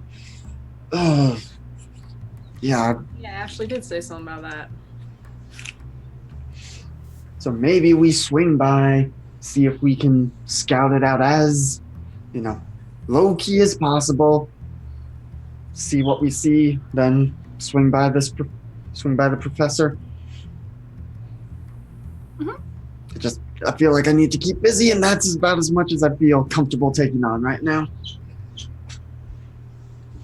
All right. Okay. Okay, so while you guys are doing this, you want to send your familiars out to scout.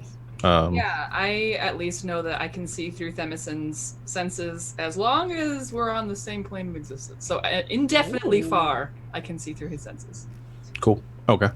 And then Cordelia, are you sending Hecate to do any, scout anything else? Unless there's anywhere else we need to check on.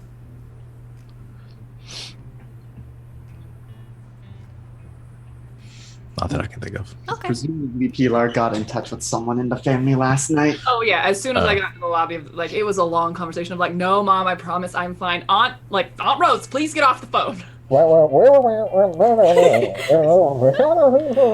So I'm fine. Yes, I'm fine. I wasn't anywhere near. I will come see you tomorrow. I promise. I'm hanging up now. I'm hanging up. Hanging up. Good night. That's our doing phone calls for the rest of this. Yes. Yes. Perfect. But yeah. No, I didn't mean anywhere in particular to send her, just that we have an extra option.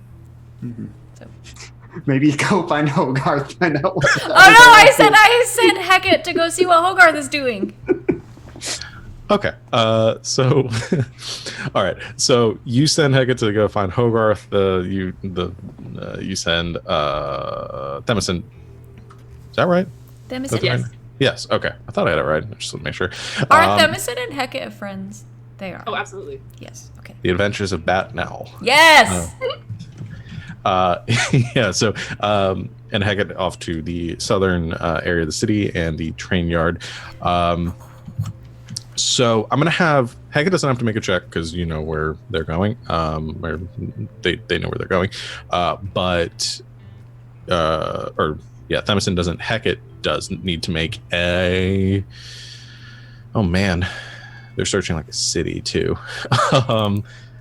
They need to make an investigation check. Is that Okay. with his or mine? No, sorry. Oh, I had that Hecate. backwards. Hecate So needs to make Themison's- it. Yeah. Me? Yeah. Okay. To look for Hogarth. Okay. I mean, she knows Hogarth. Mm-hmm. Any bonus Does anyone know Hogarth? No. at No. all? No bonus. Oh. Bats don't have very good intelligence, you guys. Okay, here's what I'll say. You can add you can do your intelligence to it since you're getting. Oh, me? Really? Yeah. I do No. have good. Not your proficiency, but your intelligence. You can Wizards do have good intelligence. Oh, I rolled pretty good. Okay. 19. 19. Okay. Do I have to minus her intelligence? No. No. Which is what, like a -4? And mine's a +4. That's what I was asking. Yeah. Oh, my poor bat. No, you don't have to subtract. I'm giving it that you are guiding Hecate, and then Hecate is sort of using your instruction to I try would to give find her like Hogarth. a big pep talk and be like, "You remember Hogarth, right? Like, they were here that one time." Okay. They spend the next however long you allow them to search for, looking for Hogarth, and do not find them. Oh. Well. Well, Holgarth is nowhere to be found. I mean, are we really surprised? I guess it just would have been nice to know what they're up to. Make sure they're... Yeah, well, sure they'll show up when they want to be found. They are very sneaky when they want to be, which, by the way, still very shocking to me. Yeah, it's kind of terrifying when you think about it. Something that big could just, like, disappear. Extremely terrifying. So Heckin anyway. Themison, on the other hand, swoops out south of the city, over kind of like the suburb areas, and then kind of there's an industrial park over to the south end of the city, like past those the forests, or kind of among the forests there. And you do see the intersection of a number of train lines coming in to a fairly sizable train yard at the southern part of the city, as one of the trains kind of comes coasting into it, coming to a stop, another one slowly rolling out of it to the south. As Hecate, or Themison, glides down around the train yard, since you're perceiving through it, I'm going to have you make an insight check, and I have a justification for that, but it's just going to depend on how well you roll. Rolling.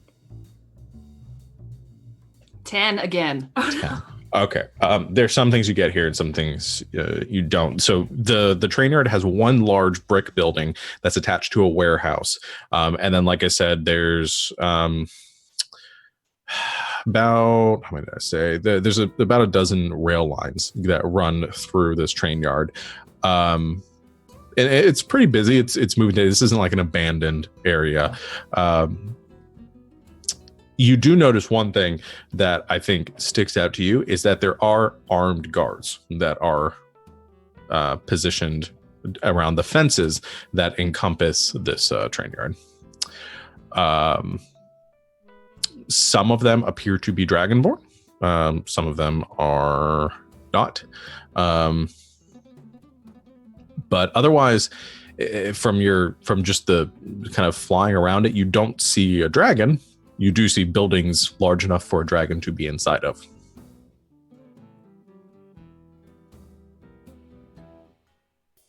Anything else specifically you want to do with it?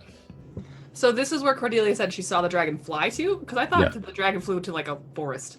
This train yard is like among like a wooded area. It's outside of the main city. So when I said Cordelia saw it, so she couldn't see the train yard from where she was at. She just saw the trees.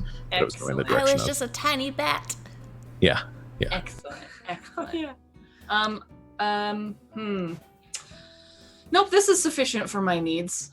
I'm going to have Themison do a quick when he comes back up. Wow. From the south. English. I'm gonna have him thank you.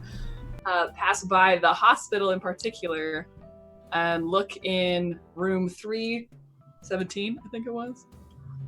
And just make sure. It's as good as mine because I forgot the room number. Yeah. Okay, like perches on the windowsill outside. Yeah, see how it's going in there. Yeah. I don't think anything's changed. I think you see one of the nurses is currently in there, like changing out the bedding.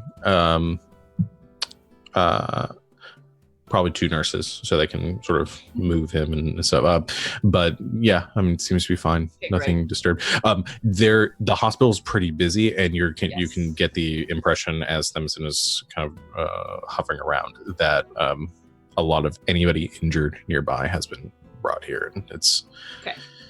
It's My pretty goal chaotic for still. checking was because the hospital's so busy. I wanted to make sure his care wasn't being interrupted in any way. Yeah, that it seems like he is still well cared for, given the financial given the money that is being spent on this room.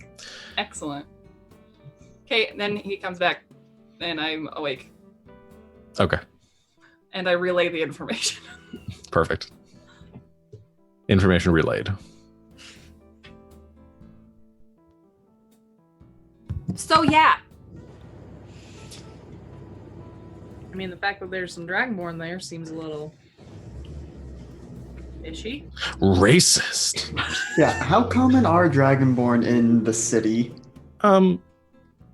There are some. The Dragonborn aren't like ousted from the city. There are Dragonborn communities and Dragonborn in the city. And this is going back a bit, but you described some of the dudes in ride armor last time as half dragon. Is that Half dragon, Dragonborn? They are different in Dragonborn only in that what they are in the the monster manual as in my book. I'm essentially considering them the same. Okay. For these purposes. So they look the same, but their stats might be different. Yeah, sure. One are player characters and another one is a DM character. Dragonkin, if you will. There might be a different, like, in their origins based on like different materials. For the sake of this game, we're just considering them all Dragonkin. Cool. Well then, off to the Nutty Professor. Yes. I guess. He asked. He did mention one other thing. He asked for you to meet him by the Discovery. He's not at his office. I don't really know what that means. I don't know what you did for him last time, but he asked for you to meet him at the Discovery. I don't know what that means. Oh, that We do. Yay! Good. All right. I'm going to see what else I can dig up today. You all have fun. Always. Sleepy dog Do our hard. best. You look so irritated with this. Okay. So I don't like caves! funny to say from a bat person. Half bat person. So you leave the laundry door. Anything you guys are going to prepare? Anything you want? Errands you want to run? Anything like that? I would like to fill up my flask, please. With Something good. alcohol. Okay, good. So I was just making sure that That was it like was. orange juice? Ugh. Yes. See, is there, before we head out, is there something we want to try and get Craig started on crafting for us? Oh, Craig! But I also don't want to turn this into a let's flip through the DMG and find something cool for him to make us. Mama could use a fun wand. I'm just saying. It'd probably be best to start like what I kind of want to think about this as is not like let's find a specific item to make, but more like what do you need, and then we'll kind of like pare it down from there. Sure. It's probably the easiest way to do that rather than flipping through and be like, oh, this specific item is really cool. Because he can, since he's an artificer, he'll help like kind of get the item right. And it doesn't have to be something from the DMG, but I would love to be better at spells. I'm just saying. I would rather you be better at not getting shot. Yeah, is there a way we can protect you guys? Some of you are a little more squishier. I prefer it to be called soft, thank you. I mean, wearing anything heavy would just slow me down. Imagine the same goes for Cordelia over here. Yes. That's what the magic is for, right? Ooh! Mage armor! you can cast mage armor on yourself. Never mind, I think we're fine. Well, either way, whatever we get Craig cooking up isn't going to be done in time for this. I don't need anything. I'm fine. Here, toss. Um, I mean, I'll always take something, but I don't need it. yep, I'm just... Actually, You gotta give us hints, Pilar. So you want a wand is what I'm getting. yes! Yeah, I suppose that probably makes the most sense. I'm just trying to do the math on how much longer is my cane going to be useful, because now my fists are magic. Let's see. If you're wanting uncommon wands, or I guess you guys need to decide how many you're going to spend here. Because you have 13, so effectively you all have like 2 to 3 to spend individually, or you could bulk up and get something big. Yeah. What are the ratings for +1, +2, and +3 items? So if you're just wanting like a +1 wand, that's going to be uncommon. I think that's uncommon across the board, as most on a +1 offensive items are. Armor is rare, except for like shields.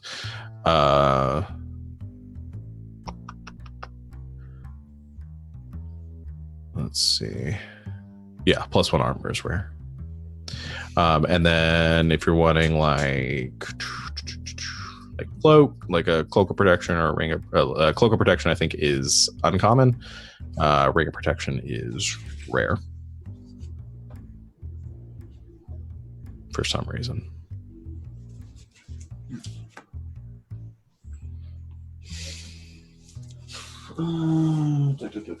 So maybe +1 wand for Cordelia, the cloak for Seb.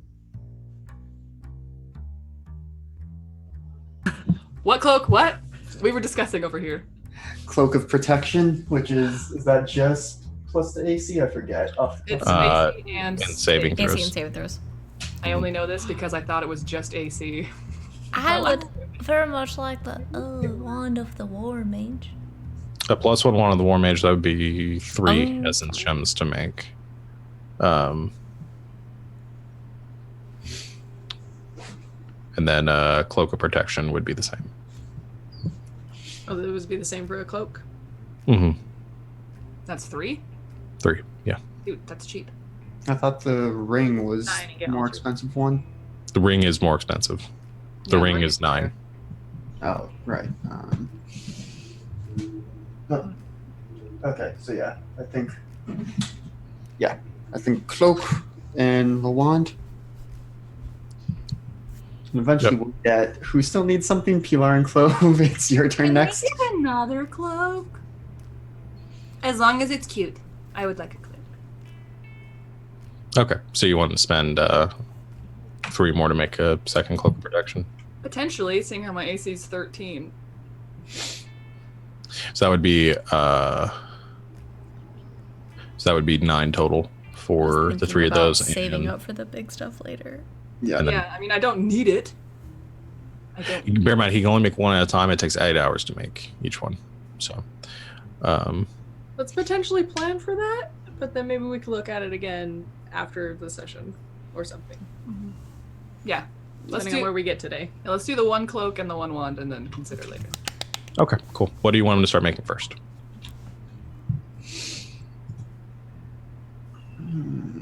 It's really up to Sebastian and Cordelia if the 2 of you are. Yeah.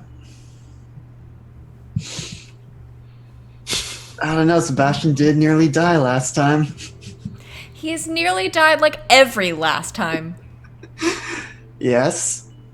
You say that like it means he shouldn't get it first, but I think he will roll his eyes and acquiesce to Cordelia getting her fancy new toy first. Thank you. Okay. So yeah, you go to Craig's place. We'll kind of expedite that. Let's see. I do need to at least once though. There we go. You go to Craig's place and drop off your gems and your request for him to artifice you a +1 wand of the war mage. Trying to decide what the material costs of just a normal wand are. I don't think it's really all that much. I think it's like 5 gold. I don't have the thing here. I'll pay him. We'll just say 5 gold for now because I don't remember. I give him 10 gold because Craig's having a hard time right now. Okay. And I like him. All right. You give him the 10 gold and he gets cracking on that. All right. So the rest of you, or once you gather up, you head back to the subway tunnel. You emerge from the. I assume you don't want to go back through the orphanage and past the black oozes and all that. Rather go through the hole that you found in the ceiling. Yeah. So you head back to the subway tunnel, and when you get to the the spot where the crack was in the floor, or that you came at the fissure, you do see that it has been sort of chipped away, and it looks like a more well, there's been people here, and there's a rope that is like tied off and descending down into the fissure. I can still fly us all down unless anyone wants to climb. I think Pilar's already trying to climb down. Okay, I let her do that. Okay. Does anyone want to fly down? I'm all right. Thank you, though. Yeah, I mean, why risk it? Why risk slipping, knowing our luck? I will fly Sebastian down. Okay. On the broom! I'm really deciding whether I want to make athletics checks for those of you that are climbing. Nah, I won't worry I about was like, don't do me dirty like this. it. I'm not going to worry about it. It's a rope, and an old man made it down anyway. But you're not really sure how he made it down. But he is, or as you descend down into the crack here, and you emerge in the domed cavern that you first met your friend Gil. You can see it's a little better lit down here. There are some like lanterns that have been situated, and there are like 10 students that are kind of making their way around the ruins here and like taking notes on things and taking etchings of like doing some field work in this cavern. And then at the center of it, there is that same pool that you saw before, with the ooze creature Gil, the golden statue at the center, and kind of on the edge or the shore of that, or the side of that pool, is the professor. I was gonna say I run toward the pool, but I think Pilar is more poised than that. She quickly walks to the pool. Okay. You approach, and the professor kind of quickly like wheels around and goes, hello to all of you. Thank you for coming. And you go like right past him towards the pool. And the ripple, the kind of pulls up, and the professor's like waves to the rest of you as you come climbing or hovering down, and kind of it bubbles up, it ripples a bit, and then like a column of this water raises up, and it goes, hello. How have you been, Guillermo? It has been so long. I'm sorry it took me so long to come back. Oh, I thought you were just here. I was. How have you been? Fine. Oh yeah, I guess if I was, yeah, okay. Do you like the professor? Did you like Themison? Did you like spending the day with my bird? Do you like birds? It was very nice. And I'm just gonna keep talking to Guillermo until someone stops Pilar from talking to him. I think Guillermo no one is stopping you. I think Guillermo probably kind of says, so that one there is your bird then, and kind of points like a water appendage at the professor. Oh, oh no! This is Professor Engelward. Remember when I left Themison? Remember when I left him with you and you had a good conversation? Oh, I'm sorry. They look so similar to me. I couldn't tell the difference. They do actually look very similar. They look nothing alike. What is the professor like watching this, or what is he? The professor is just kind of eyes and like takes a few notes and then turns back to all of you and says, hello. Hello, Professor. Thank you for coming. I wasn't sure how quickly you were going to get my request. How are all of you? Good. Fine. We're fine. Good. Glad to hear it. Well, I suppose you'll want to get to work unless you have any questions for me. I can give you the job that I have for you. No, yeah, just tell us what it is you need us to do. Well, I've been speaking with this Gil? entity. Yeah, sure. Gil. And been learning much on this area, this culture here, and trying to get some more information. My students have been doing a fine job of cataloging our findings here, but we did heed your warning about some of the other creatures in this area and been Good. maintaining, or only sticking close to this pool and this creature. Gil here has been very forthcoming in their knowledge of this region, and they advised us that, well, that there's another chamber not too far from here, and another area that might warrant more exploration. I was hoping you might investigate and, same as before, see what you find and bring back anything that of interest. And of course, I will compensate you for your work in making such place safe. I think we can handle that. Yeah. Excellent. Good.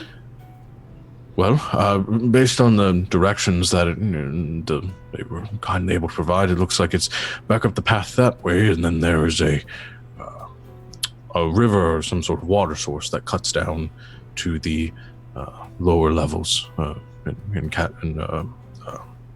some chambers below. So I guess if you follow that way and see what you find.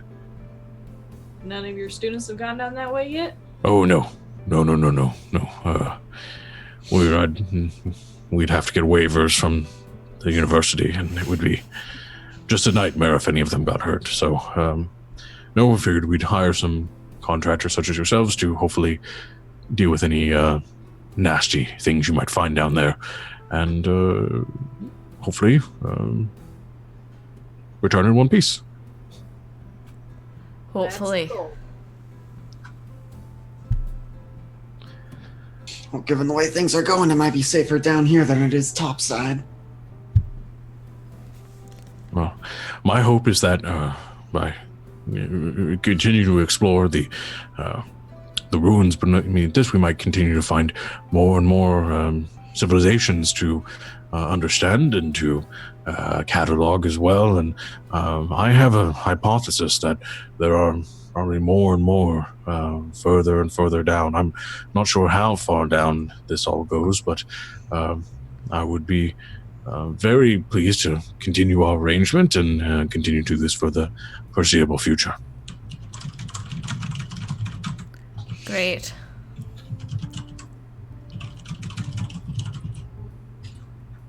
All right, well, I guess that's that. If you have any spare sacks and stuff for us to put things in that we find. Otherwise, I guess we'll head out. Certainly. And yeah, they've got some materials and some satchels you can carry some things in that they will provide to you.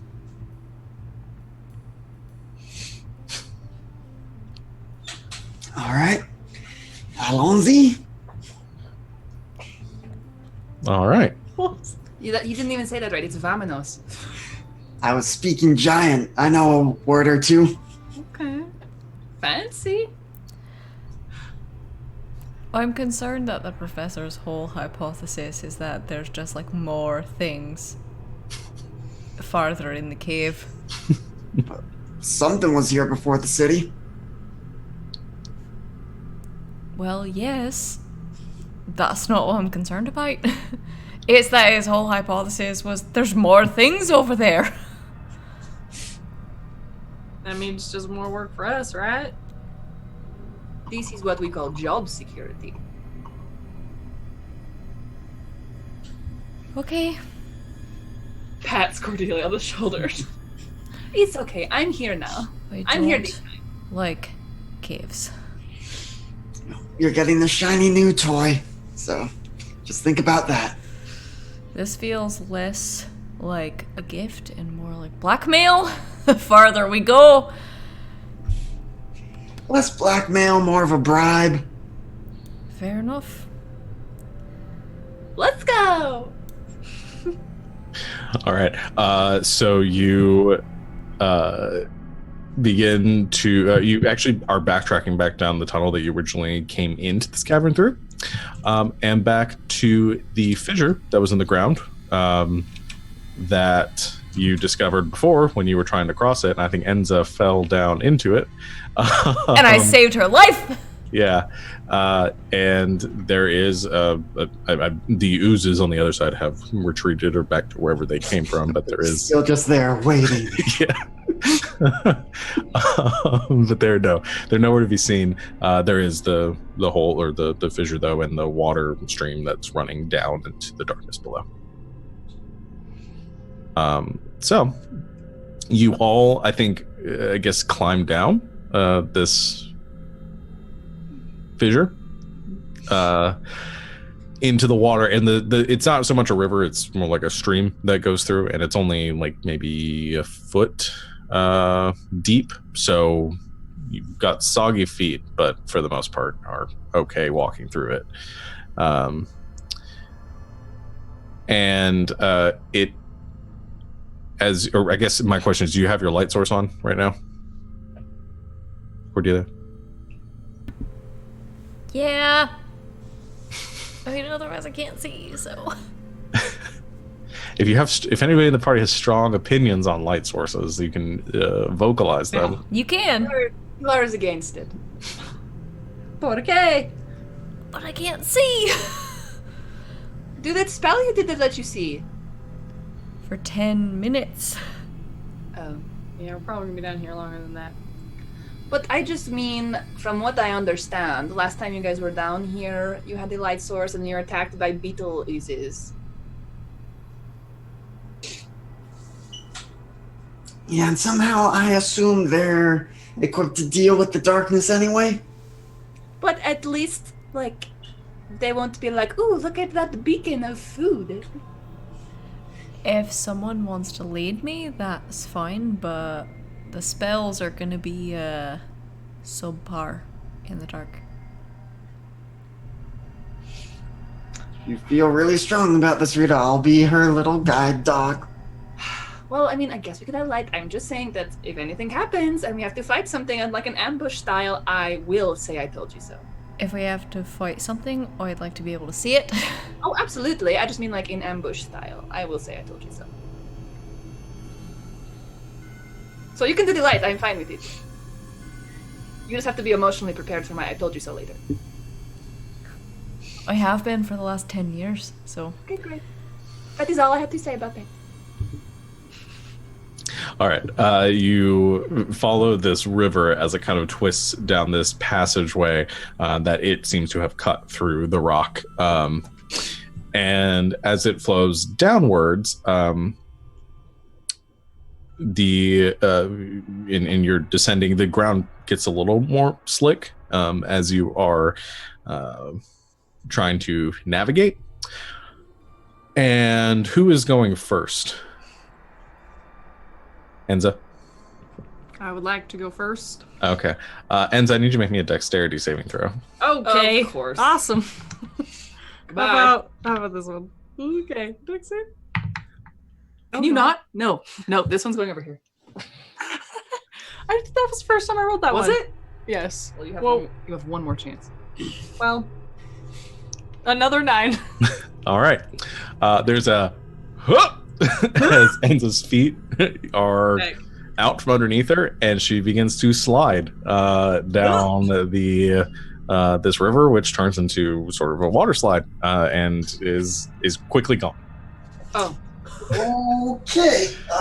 What are the rest of you doing?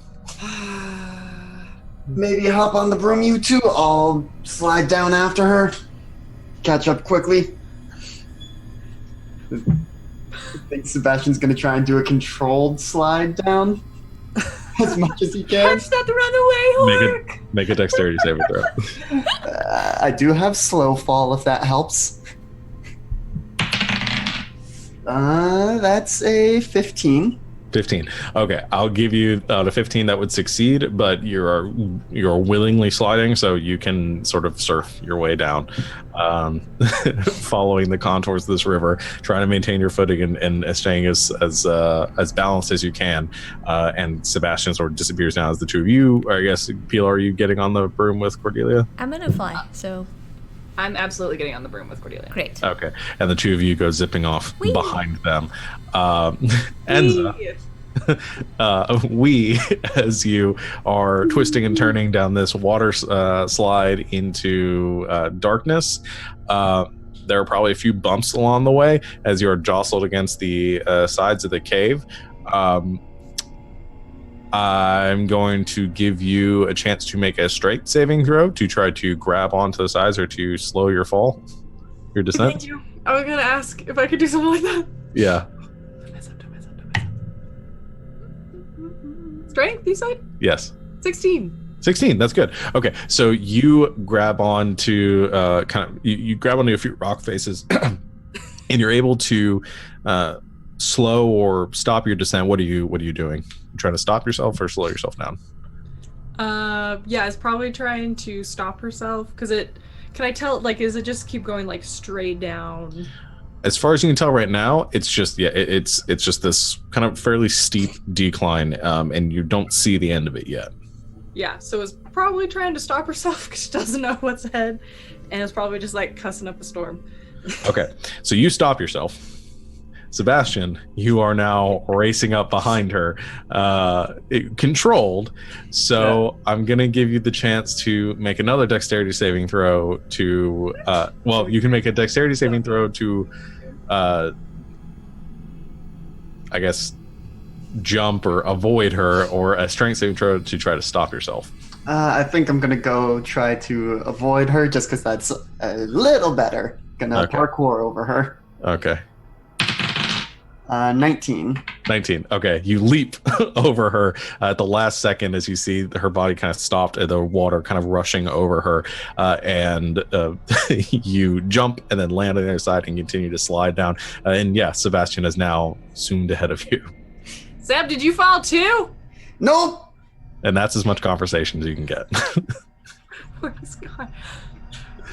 Guys, she pulls almost him down. Okay.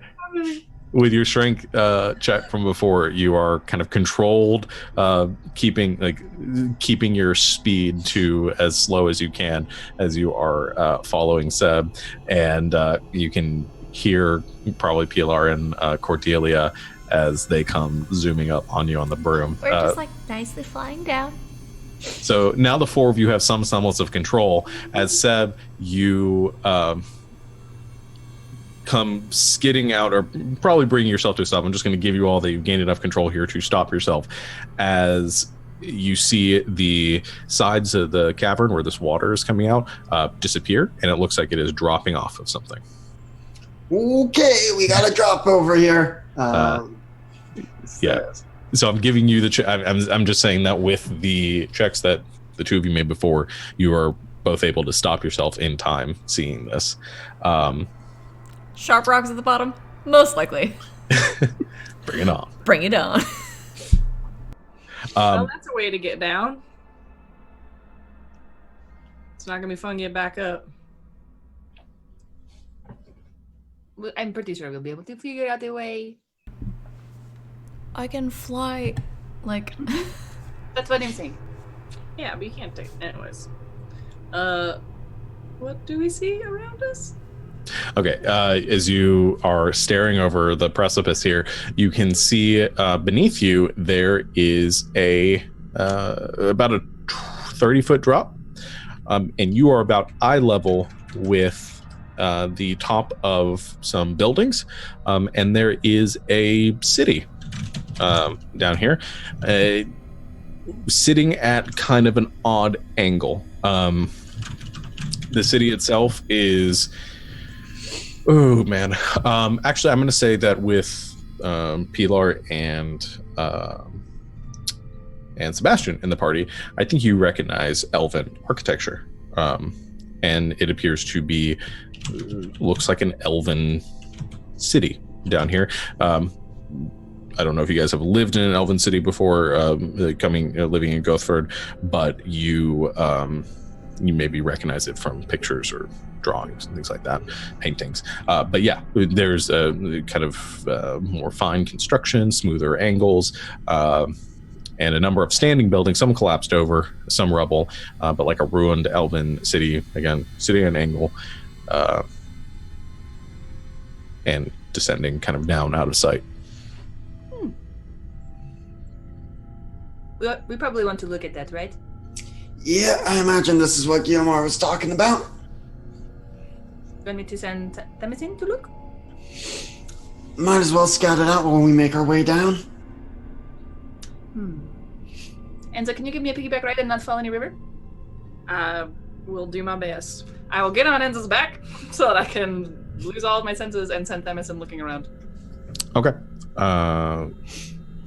So let me get from Temesine 2 checks. Let me get a perception check and Does that use my senses because I'm looking through him? Sure. Sweet. And a stealth check. Perception and stealth. Here we go. Don't heck it up, my beautiful bird. He probably has to do his own stealth though. Yes. Here we go. Okay. Perception was 19. Nice. Stealth. Oh, I can't roll this because he's not a real sheet. Okay, here we go. Please. 3.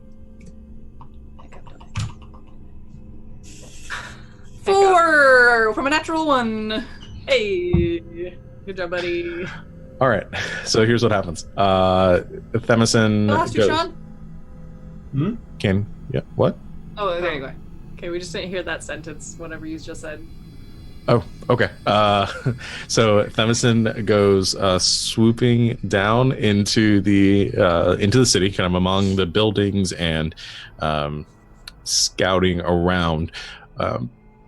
As he comes around one of the buildings that's still standing, I think you notice a group of sort of humanoid figures standing around, kind of huddled at the base of some rubble. As he goes kind of swooping, or I guess, does he approach? If it makes more sense with his natural 1.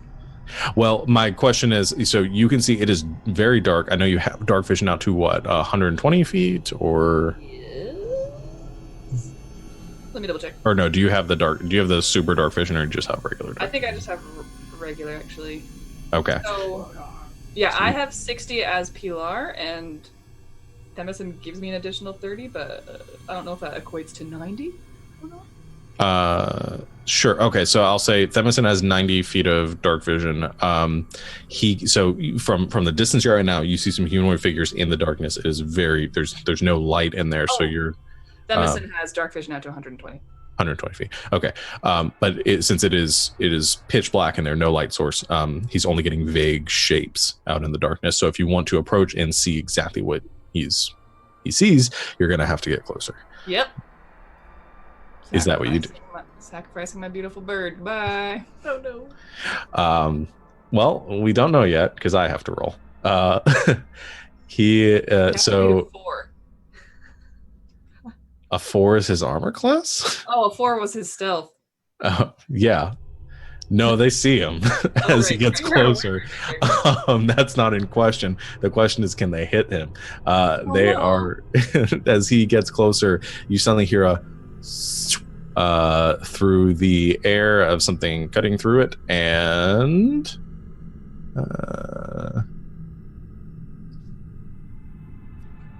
that one is only an 11 to hit. His AC is 11. That is 4 points of piercing damage.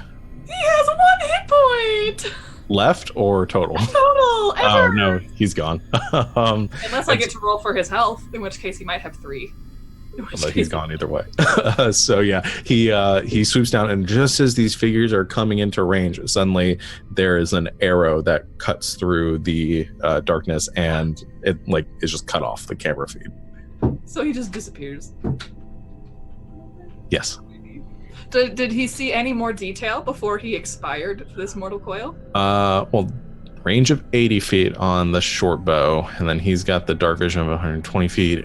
So what I'll say is, as he got closer, he saw a cluster of what looked to be 4 humanoid figures. They look human size and shape, thereabouts, 4 appendages in the darkness, but he couldn't make out any more detail than that before he got hit. All right. I blink back to Pilar on Enza's back, however far we have walked or whatever we've done. I think you guys are all just still up on that cliff face with the water. Pilar climbs down off of Enza. So there are some people down there. I'm not sure exactly what or who, but they shot Emerson. All right. They were just hanging out here in the dark. Yes, they were hanging out in the pitch dark down there around some rubble. They shot Emerson. That is the important part. Sorry for your loss. Thank you. He comes back. It doesn't hurt any less. Great! Creepy cave cult. Yeah, I mean, they looked like people type. I don't know, though. How far away were they? How far away were they? From your current location, probably a couple of blocks over.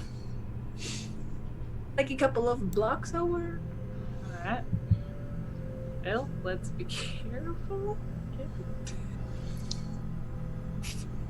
Yeah, seeing as they decided to shoot at, something that moved, I'm guessing they're not going to be very friendly. Yeah, I mean, he's a very handsome bird. I don't know why you would do that. Because you're a creepy cave cult. You're right. Just one of them cave owls. Just flying around. You know.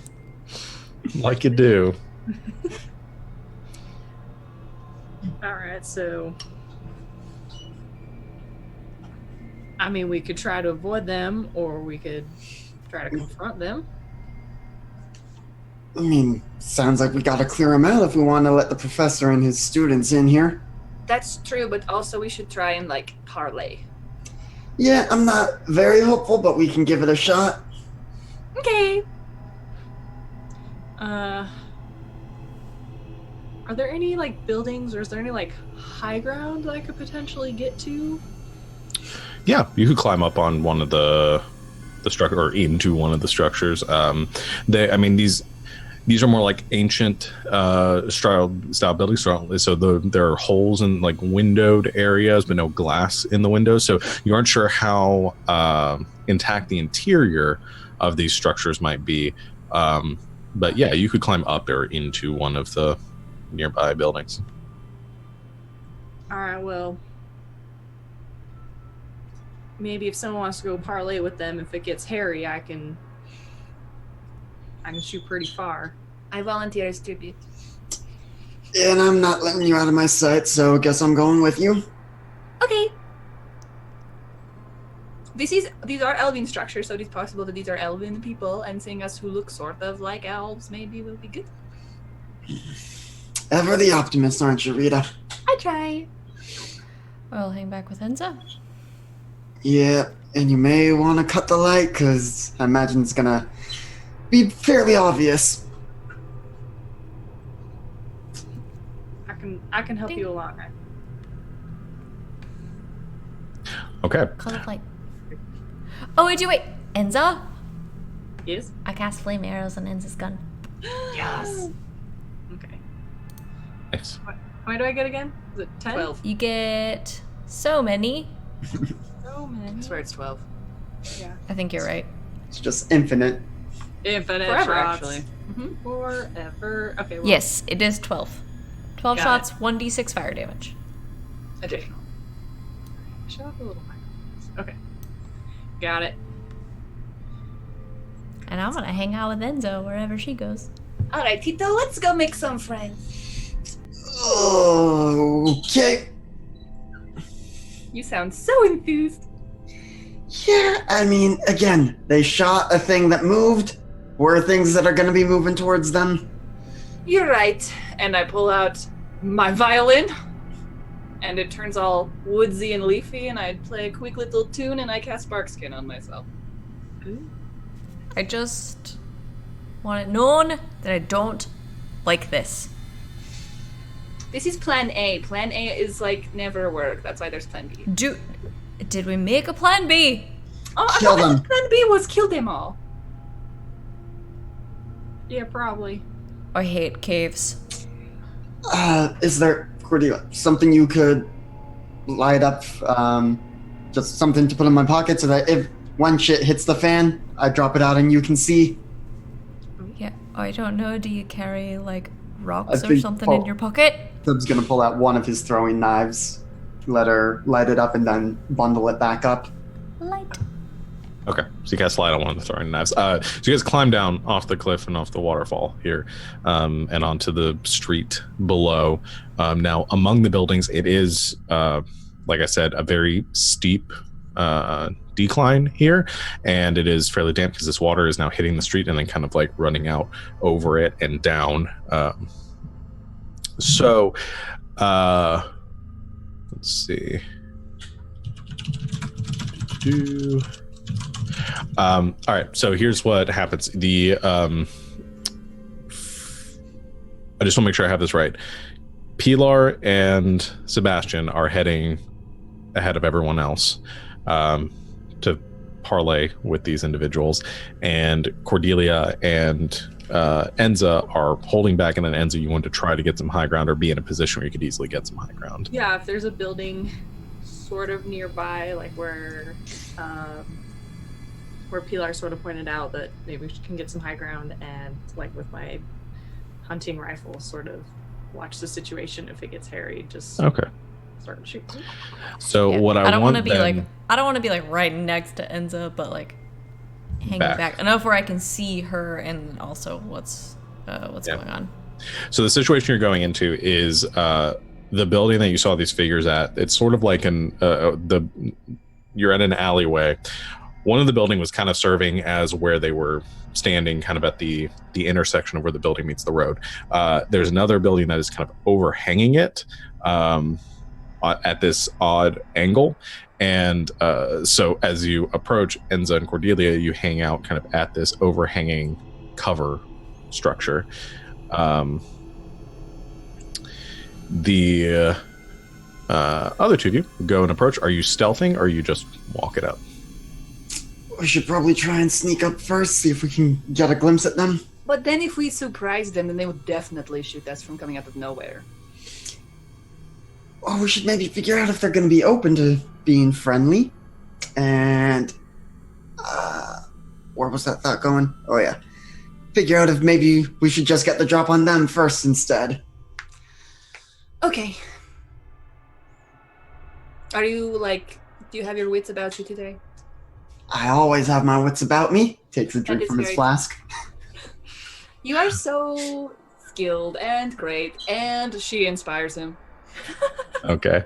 I do want to mention one other thing is that the entire city is considered difficult terrain unless you have the ability to move on walls. I don't think I have that yet. Or I fly. definitely don't and never will. Or fly. Yeah, I was thinking like spider climb or like the ability that you have, Sebastian. But yeah, otherwise it is difficult terrain. Cool, so we're That's, going super slow. Yes. Right. Oh yeah, like no, that's environment. 9th level. Oh well. Nope. Not yet.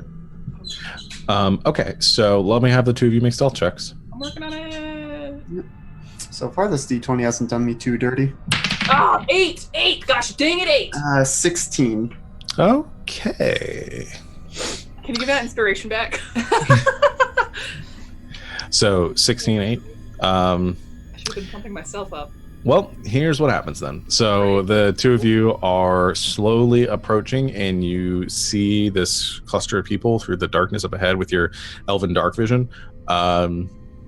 And like I said, creating kind of vague shapes as you are getting closer. Cordelia, I'll say Enza, you get into one of the buildings and you kind of climb up one of the walls up to one of the windowsills to get a bead down on the this exchange that's about to take place. And you see one of the figures in this huddle, the four of them, turn around and see and it seems to notice your approach, Pilar, and by extension, Sebastian. Sorry. And it begins to walk towards you. In Elven, I say, hello. The four behind him also turn around and begin to approach too, as you say hello. And Very nicely. you see this happen as you, Enza, are looking down the sights of your gun. You see Pilar and Sebastian, and you look at this group as they're approaching and getting a little more clear at the edge of your peripheral sort of dark vision. They don't respond. They don't say anything immediately as they get closer. Until they enter close enough to your dark vision, about 60 feet away, and you see them step into where you can see. They are about 6 feet tall. They're wearing very ratty clothes, very tattered, mostly almost worn through, large holes in the clothes, which appear to be elven, very old, like colorful fabrics, silken, like embroidery, but it does give us like a distinct elven appearance. And they also appear to be elven, or once elven, as you see the clattering bones of a skeleton now walking through the darkness towards you, and the four others approach as well, all going, and then one draws a bow and begins to fire in your direction. We're gonna roll some initiative. I don't think they want to be friends, Tito. I told you. Oh no. Well, Okay, so Sean, yes. which one shot my bird? Which skeleton? One of them did, but Yeah. I assume it gives you like an advantage on them, correct? Mm-hmm. Okay. I will distinguish that when we get into combat. Let's see. Initiative. I got too many windows open. Away with you. Okay. Window. 30-20. Nice. That makes sense. That's only a little better than what Roll20 gave me. That's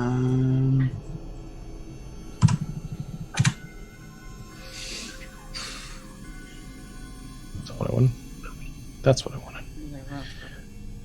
Skeletons rolling 12. Oh, that was visible. Well, they both rolled 12, so that's convenient for me. All right.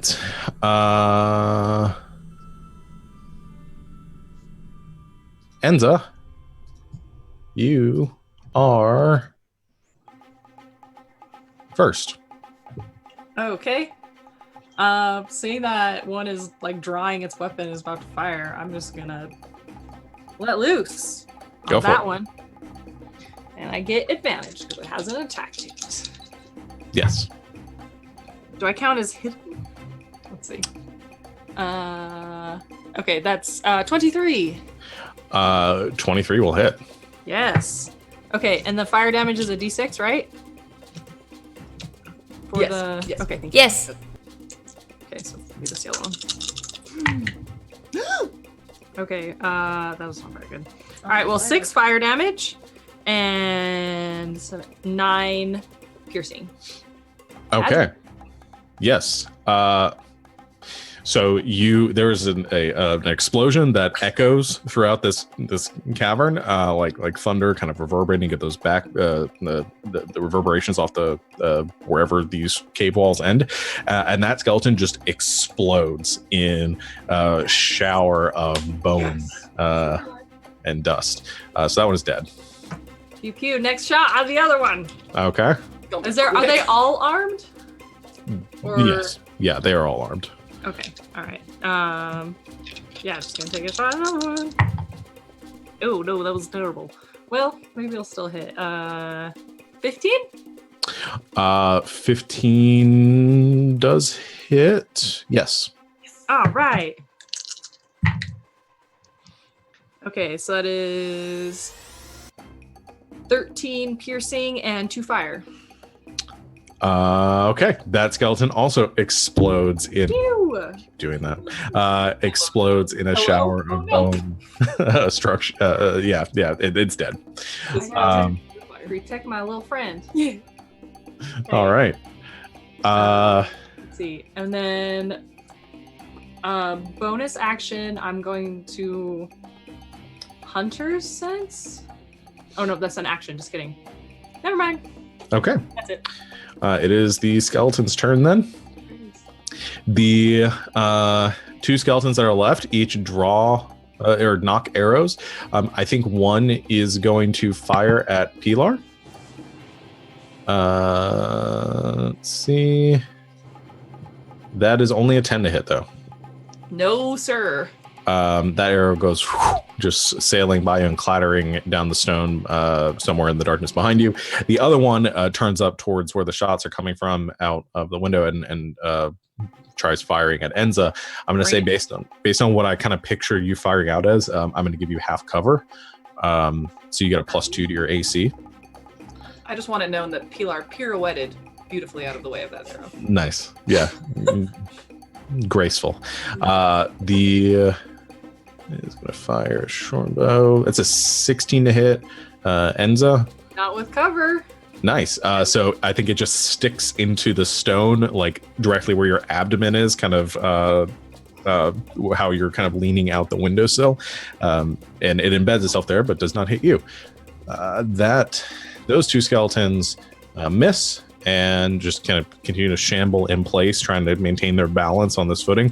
And then you can see coming out from the building on the far side of the street, kind of climbing up out of some of the windows, you see 2 more skeletons emerge. Next are the zombies' turns. As coming out from the building above you guys, you see a number of zombies begin to pull their way out. But as they push themselves out of the windows and begin to kind of crawl out of the buildings, they hit the ground and then and just begin to fall down this sloping street. I need Sebastian and Pilar to make dexterity saving throws. Dirty 20. 15. Is it 15? Yeah. Okay, both of you are able to dodge out of the way of these zombies, which fall out of the buildings and then just like smack, and some of them splattering against the buildings below. Some of them catching and righting themselves and seeming to continue to move in your direction, but a lot of them are self-destructing through the impact. So, Pilar, is your turn. Hi. So 2 skeletons still in front of us? There are like 2 skeletons straight in front of you. There are a number of, or I guess 2 more skeletons that are coming out from another building, and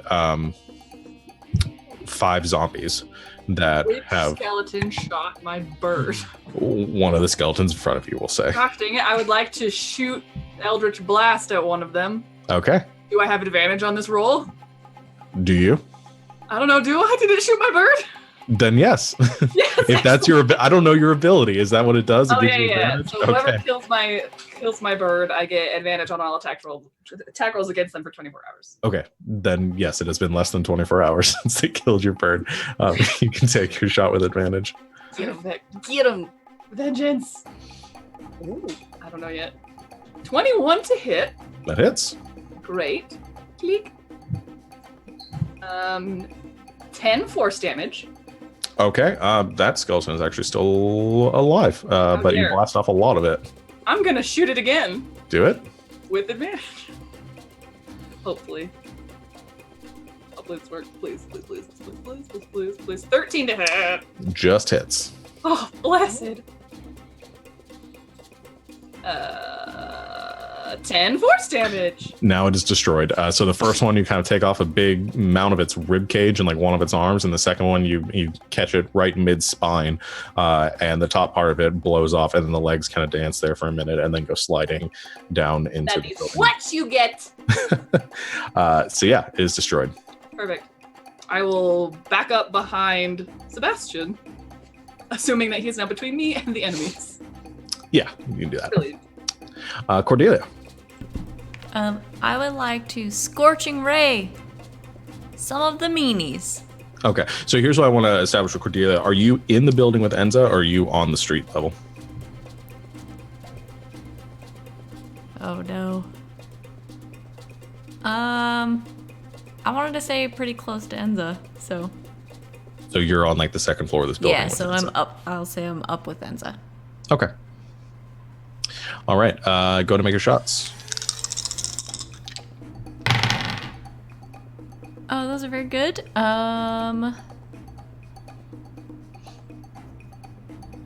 26, 25, and 21.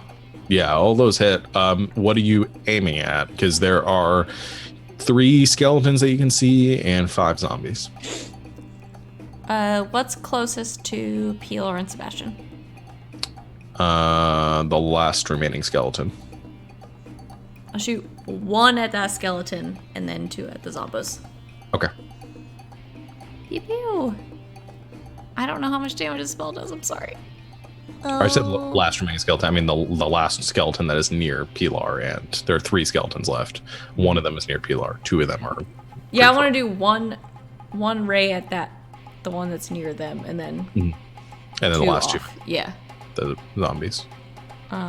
So for the first one, it gets 8 fire damage. Okay. 8 fire damage to that one. It is blackened, but still up. It's now on fire, Okay. but it is still up. Great. And then the other ones, it gets 6. And the last one gets 7. Okay.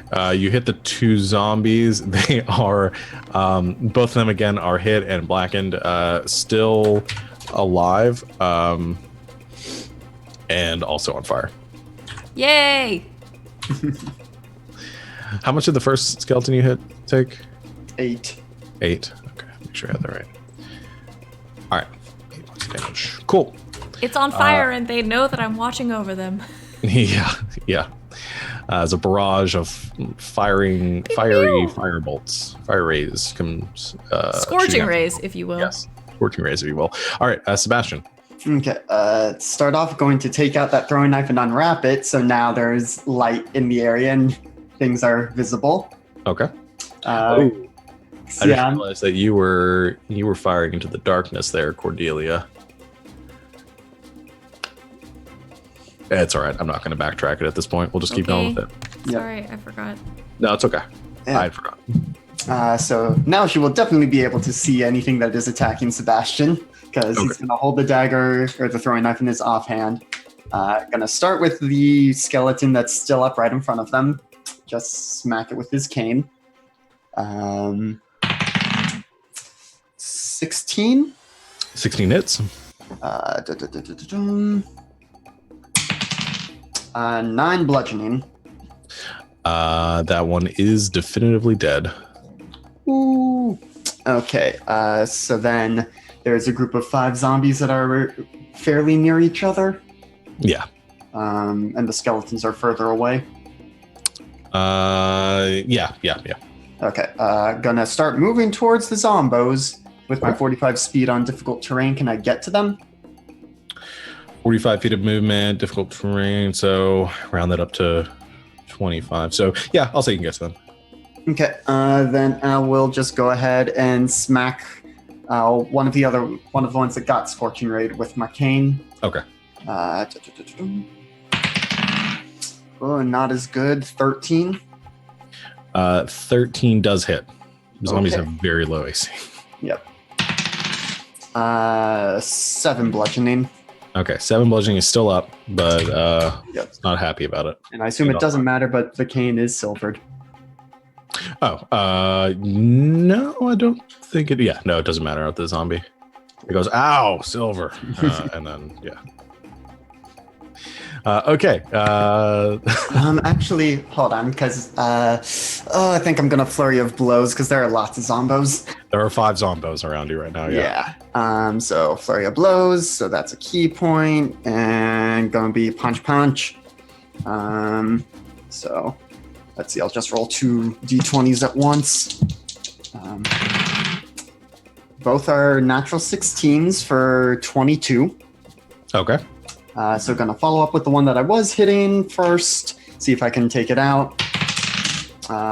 7 bludgeoning. Magical bludgeoning. Okay. Ooh, it's still up. Okay, then I will just punch it again. Okay. 4 magical bludgeoning. Okay. Let me see. 4 magical bludgeoning, you said? Yep.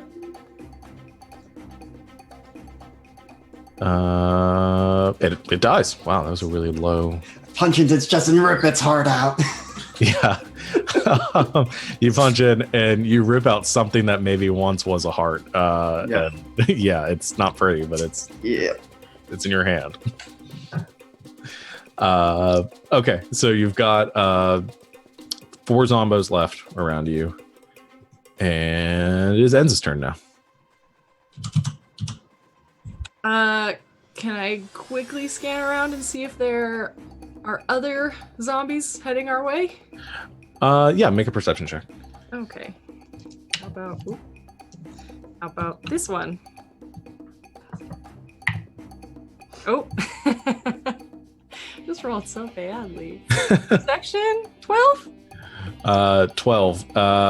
Okay, they're not stealthy zombies. From the distance that you can see right now, you do occasionally see like a like go like down the street, because you're at the edge of a building and down at like the intersection of the main road. You guys are kind of traveling down at this angle. You see occasionally like a zombie will kind of like slide down it and then slide out of sight. It seems like some of the zombies, the noise that has been made has attracted some other undead in the city, but the zombies themselves are too slow, or they can't maintain their footing on this terrain. So there don't seem to be any immediate threats around you. Okay. I turn to Cordelia. Given what we just learned about you, can you be touched by holy water?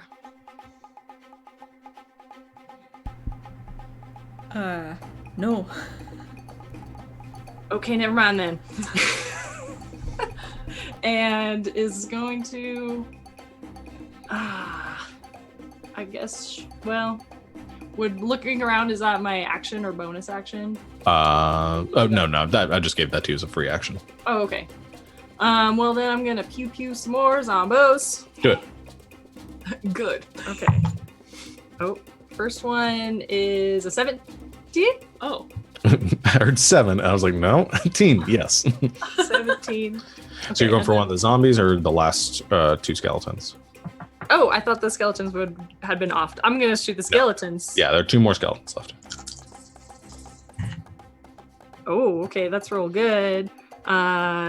So 17 piercing and 3 fire. Jesus, yeah, it's dead. Okay, and then pew. Next shot. Okay. Oh, wait, that was the save, right? Yeah, yeah, another 17. She just rolled 3 9s. Wow. So many 9s. All of the 9s. Okay, 4, 8, 5. Let's see, that's 9 piercing and 5 fire. That's still enough to kill it. All right. Yeah. You're just like That target counts. practice right now with these. Yeah, I feel like Pilar feels like Mercy with the same team Farah coming in. Yes. Just Yeah. ulting I got you, boo. Yeah. Okay, so all the skeletons are taken off with that, just exploding in these fiery debris around the this alleyway that you were in. Okay, so that would be the skeleton's turn, but they're dead. So it's the zombies' turns now, and there are 4 of them around Sebastian, and they are all going to attack Sebastian. They can try. They can try. They're probably not going to do well. So I'll do this one at a time because I know you've got some stuff on this. So, That's a 9 to hit. Nope. Yeah, I'll go ahead and with just this first one, redirect the attack with my tipsy sway. When a creature misses with a melee attack, you can spend a key point as a reaction to cause that attack to hit one creature of your choice other than the attacker that you can see within 5 feet of you. So it's going to stumble towards me and just claw, scratch, whatever at one of its friendo zombos. Yeah, it's like slamming at you with just a loose arm. And yeah, you kind of duck out of the way and you redirect the strike. And so it just hits. It doesn't have to roll again. Yep. So yeah, I'll say that was one of like the full strength zombies that then redirects it. One of the ones that had taken a little bit of damage. So it takes 7 points of bludgeoning damage from that. That zombie's still up, and then it turns around and tries to make an attack at you. That's a 16. That's gonna hit. That's 5 points of bludgeoning damage. Okay. So that one kind of slams you in the ribs. The third one, it's a 13. Mm-mm. So that one is just going to miss then? Yeah, because it uses my reaction, so I can only do it once. Gotcha. And then the fourth one, another 13. So that one also misses. So one hits, the other 3, one of them you direct, and then the other 2 just miss. All of them kind of hard time maintaining their balance and just flailing in your direction. That ends her turn. Pilar. Hi, how many zombies are there? 4. How hurt does my cousin look? I guess I could see it actually. Oh, No. you're fine. Just oh my gosh, you're so fine. Because I do have the lit up dagger. Tito, you're so fine. You're so fine. You're already inspired. I'm going to. Are any of the zombies injured? Yes, one of the ones that are still standing are injured. I will toll the dead that one. Okay. Get him. How much does he pay? He pays an amount equal to 16 wisdom saving throw. We're having some currency conversion issues. Yeah, I'm not familiar with that. Okay, so that'll be wisdom save. Obviously, is very good at those. Good. Oh, well, that's a 16. How dare he? The Socrates of zombies. How dare he's fine. Super, but there is a death bell gong in the area, and Pilar is upset. So that's always fine. Cordelia. I'm gonna Scorching Ray whatever's attacking Sebastian. Okay. There's 4 of them attacking Sebastian, so go ahead and they're all the same. Yeah, just make 3 attacks. I got 3, so. Oh no. I lost one. Yeah, sounds like it. Yeah, I'll get that one in a second. I got a 26 and a 23 and a 24. That one misses. I'm not really sure why, but it does. Yeah, no, those all hit. They have an AC of 8. Great. So they get 7 on the first one, fire damage. Okay, are you spreading these out, or are you just gonna like hit them until they die? I don't light one up until it dies and then move on to the next one. Okay. Is that a thing I can do? Yeah. Are you going for the? Are you gonna start targeting the one that's already injured, or start with one of the fresh? Yeah, ones? the one's already injured. I Okay. get that one. So 7 So- on that one. Okay, still up. And then 8 more. Okay, let me check if it's still alive. And then whoo! Hold on. You said it was 8 damage on that second one? Yep. Oh no, it's dead. And then 12 Jeebus. double 6s on Nice. the last one. Okay, that one's still up, but yeah, it is looking rough. Okay. Well, it was already looking rough, but all right. It is your turn, Sebastian. Yep. Yep. Just You have gonna. 2 smoldering zombies that are dead, 1 flaming zombie still up, and 2 regular zombies. Yep. I will start by hitting the flaming zombie with my cane. Okay. That's gonna hit 22. Yeah. Max damage, 9 bludgeoning. It is still alive. Okay. Smack it with the cane again. That's A 5 plus 6 for 11. Hits. I did the math. Unless I roll a nat 1, I hit. Yeah. Oh, that fell off. 6 bludgeoning. It is still up. Okay, I go to kick it in the shin. Just my regular bonus, unarmed, not flurry of blowsing. Okay. That hits. Yeah. 7 bludgeoning. Okay. It is still up. This is the strongest zombie ever. The other ones did not want to make their saves. This one is making it save. And yeah. That one is just holding on a prayer at this point. So is that it for your turn? Yeah. Okay. Enza. Let's see if I can finish it off. Yeah. Kill it with fire. Kill it! All right. Oh no. Is that another 9? No, that was a 2. So a 10 to hit. Hits? Hits? Yay. Yeah. All right. And I only got one more shot left. Okay, that is 10 piercing and 2 fire. Okay. It's going to make another save. Probably not going to make this one. No way does it do. Wait. So it's 12 points of damage total? Yes, total. Okay. It dies this time. Pew. It was literally like a femur. Pretty much. It was like one leg just hopping up and down trying to kick it. So, okay, so there's two zombies left. Do you have any more shots left? Or I am all out, so I need to use my bonus action to reload. okay. That will put it to the zombies' turns then. 2 more are going to attack at Sebastian. That's an 8. Misses. Yep, gonna redirect the attack. Okay. It does 6 points of damage to its friend, who then attacks you. They don't attack each other for infighting. No, they're cool. They understand. Ooh, that's a 20 to hit. Yeah, that's gonna hit. For 7 bludgeoning damage. Okay. And that will end the zombies' turns. Pilar. So how many are there? 2. Is one of them injured? Yes. I would like to toll the dead. Okay. We'll make another. Boom. Did he succeed again? Are you kidding me? It's a natural 20. I hate him. Oh. These are some very smart zombies. Can I bonus action like just throw a rock in anger? Like no damage. I just want to be mad. Yeah, that's fine. Rock. You just chuck a rock at it, like no. Actually, I think it just like embeds in the zombie side of the zombie's head. What is wrong with you? That's my turn. That will end the zombie's turn. Cordelia.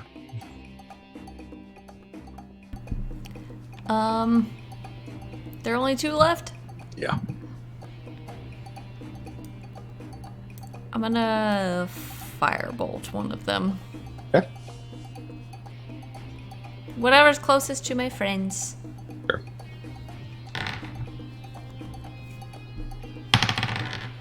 Natural 20!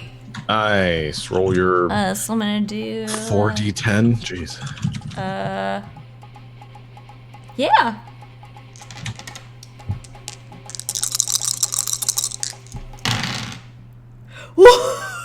It's very good. 10. 18. Oh no. It's very good. Hang on. 18. 26. 32. Yikes. Well, that takes out the zombie that was at full health. I could make a saving throw on that, but I don't think that would be a saving throw of 37 that he'd have to make, and their constitution is not that high. So that one dies. Yes. And it's just obliterated. I think what happens is the bolt like hits its chest. And you just see this like glowing like mark from this small hole that goes into its body, and its whole body begins to glow, and then just explodes outward. Zombie go all over Sebastian. Great. Okay. Sebastian's turn. Yeah, that's it, but I feel good about it. Yeah, I would too. That was like near max damage on a Yes! crit fire. It was so good. Yeah. So it's just the one Zombo left. Yes. Just gonna smack it with my cane a few times. Just keep hitting it until it dies. That's a hit because it was not a 1. Yeah. 8 bludgeoning. Okay. That's a hit. Okay. 6 bludgeoning. Still up. Not gonna flurry of blows, so just bonus unarmed strike. Okay. Natural 20. Nice.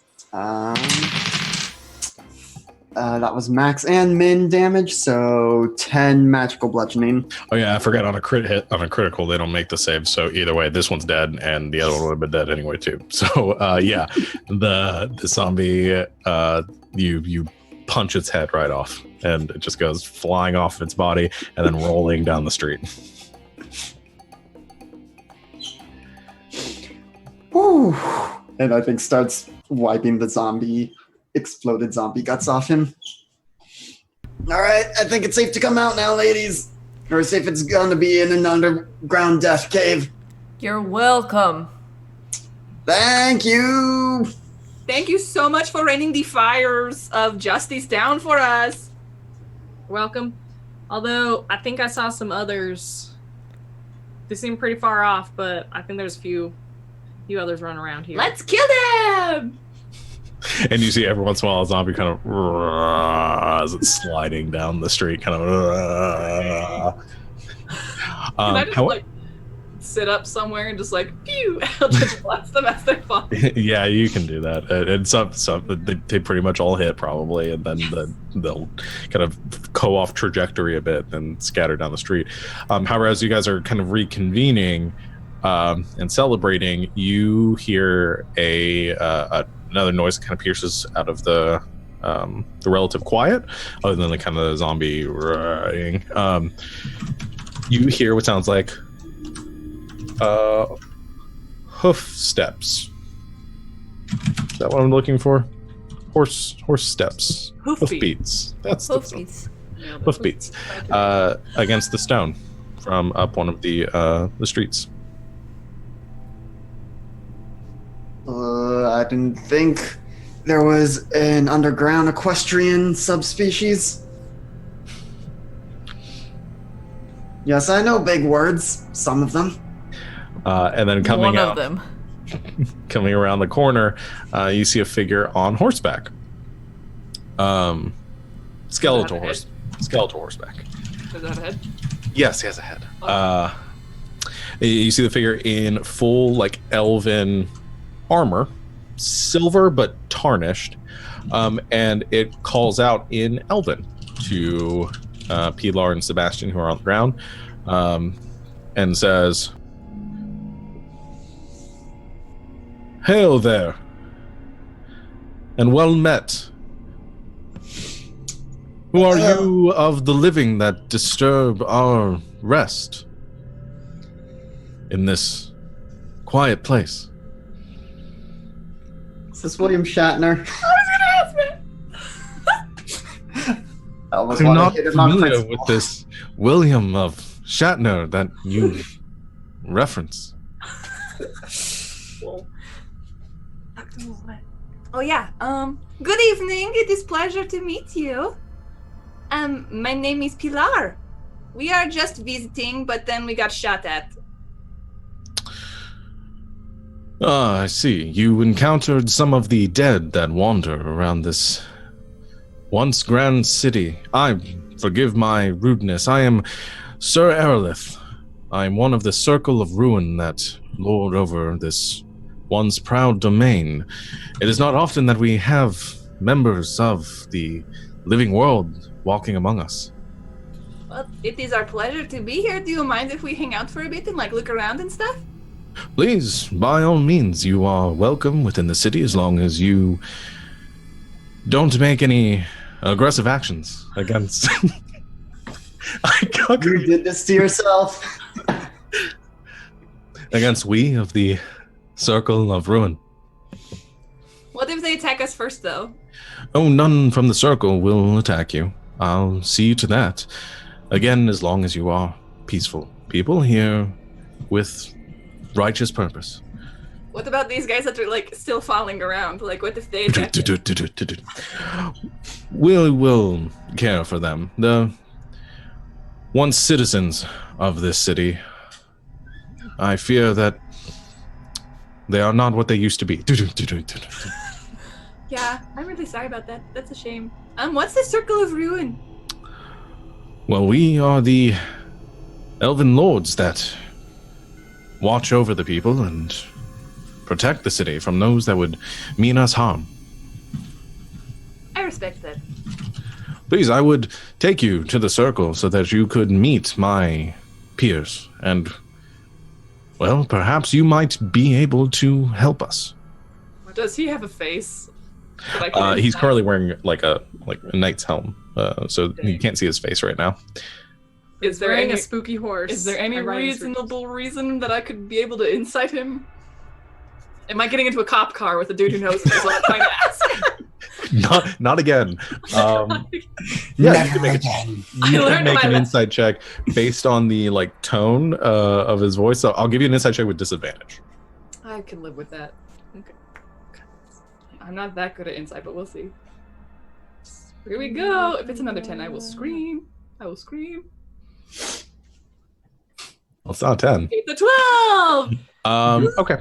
So you aren't, from what you are getting off this guy, it does not seem to be some sinister purpose. You're not getting any wavering to his voice or any idea that he is lying to you, but I can't say you're 100% sure he's telling the truth. I mean, that's fair. He's riding in on a skeletal horse in an undead city underneath the city, so... And he's like, don't worry about the zombies, it's fine. Yeah, don't worry about it. Don't worry about it. Just don't attack us. It's fine. Don't attack us. I turn to Sebastian. And I message to him, what do you think? Well, figure we might as well go along with it. Worst case, we fight our way out. Okay, let's go. Lord Aerolith, I curtsy deeply. It is very refreshing to have people once again to speak with that know some manners around here, please. And I think at this point he removes his helmet to give a bow, and you can see he does have skin, though it is sort of grayish and white, and his eyes are a kind of dull glowing red, and his hair is matted and kind of oily looking, but is attached to his head. He does not look living, but he also does not look like a zombie. I messaged to Sebastian, I think that's a win. I call it a win. Yeah, we'll keep an eye on things. Is it just the two of you, or are there others that are traveling with you and you're as part of your mission, or whatever brings you down here? I will very quickly whisper to Pilar in common to message one of the other two and ask if they want to stay hidden. Pilar pretends to have a coughing fit. Cute. And sends message to both of them. And it's like, do you guys want to be outed and come with us with this dude who seems nice but might not be, but it might be nice? Yes, you must excuse my cousin. The underground air has not been great for her respiration. I hope that she is doing okay. That is a rather strange illness that it seems that she carries with her. She's got the black lung. Oh dear. What do you think, Cordelia? What'd you say? Right out. My instinct is to hide, but I don't know if there's going to be much place for hiding moving forward. Yeah, maybe we should just go down there. Yeah. And then with message we can we can reply, right? You can reply to this message. Okay. Alright, just tell them we're coming. Okay. Yes, I have two more companions. Excuse me, I'm so sorry. The dust, you know. And while, before I go down, can I hunter sense the rider? Sure. What does that do? Is he within 60 feet? Yeah. Do it once you get with us. Okay. So I peer at him and magically discern how best to hurt him. I learn whether it has any damage immunities, resistances, or vulnerabilities, and what they are. Okay. My divination magic, I don't know. So you learn resistances, immunities, vulnerabilities. Mm-hmm. Okay. You learn that he is resistant to necrotic and psychic damage. Immune to poison damage. He does not have any vulnerabilities. Got it. Alright, and then, we go down. I help Cordelia down. I make a show of drinking some water from my water skin. Okay. As we go down, I am going to leave Hecate away from us, sort of inconspicuously. That a cave won't stand out. Yeah. That's good. So you two come out and he gives Sir Aerolith gives about. He introduces himself. He says, "Pleasure to meet the two of you as well." I assume he's still speaking in Elvish. I think he does initially. I also speak Elvish. Oh, nice. This is Enzo, but it's a little bit more broken. Okay, so cool. Everyone can understand what's being So said. like, it says like welcome and like good day. Like this is the wrong like. Hail and well met. This doesn't quite use the right conjugation. And he says, "Well, I will show you to my cohorts, and we can discuss this arrangement further. Please follow me." I will lead the way. And he goes kind of trotting off very slowly on horse back down the city street. As every once in a while, a zombie will just tumble fast. Do watch out for those. Yep. Crawling zombies. So he leads you down the slanted city street, and you can see towards like the end of this like main thoroughfare that once went through the city. There is a section with stairs leading up, which then kind of levels off to this jagged like footpath for you to a much larger like trying to think a larger estate or some sort of trying to think of what like amphitheater. No, that's not what I'm looking for, but a big official town square type building or official like a government building at the center of the city. And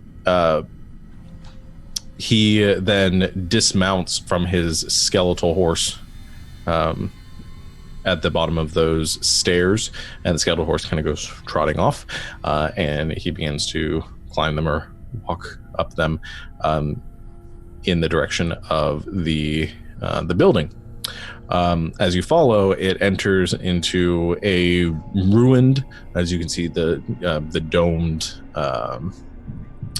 ceiling of this council hall has fallen in, and a big circular room about 180 feet across over a marble floor depicting a image of a like celestial arrangement or alignment. And as he walks in, there are 9 like thrones equally spaced around the circle, and on all but one of those thrones there is another armored figure sitting there with their helmet off, and you see 9 other entities, elven, like much like this man. And one of them kind of creaks, like their head up, their neck kind of cracking a bit as they turn, and says, "Aerolith, what do you bring with you?" And Aerolith says, "My fellow lords, I present to you 4 from the living world that walk among us and are kind. I'm hoping they may be able to help us with our situation." And one of the ones across speaks up and says, "Of the living world, you say? Well, I suppose that might work." And he says, "Yes, I thought so. I don't believe that Danareth would have prepared for such an event. And he turns around to the rest of you and says, I'm sorry for being cryptic. I can explain our situation if you would like. Please, these are the other lords of the Circle of Ruin. I am the leader of the Circle, Sir Elerith. That is Karis, Morthil, Eroian, Ivaran, Ared, Jonric, Vestian, and Dothoridian. Sorry, I can't pronounce the names of the people. We don't say them very often. And they all sort of bow their heads in turn. Please don't write down those names. You'll never have to know them again. It's my job. I had to try. What if they're at your favorite PCs? You don't know Yeah, that. we live here now. This is our stronghold. We're building our stronghold here. Yeah, I can give those to you later. So he goes and sits at his, or Aerolith sits at his throne and says, and motions for you to come into the chamber. And he says, you find yourselves standing within the elven city of Grogakis, a once proud and advanced city, the pinnacle of civilization within these lands. Until, by my count, nearly 5 centuries ago, a calamity befell our fair haven. And the entire population, well, you've seen what became of them.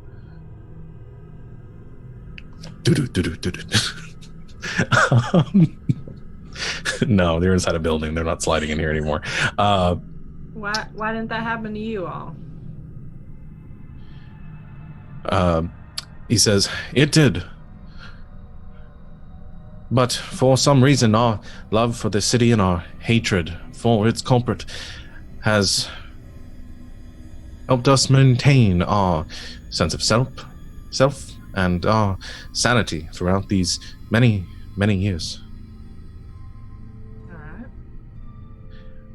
All right, interrupted. Keep going.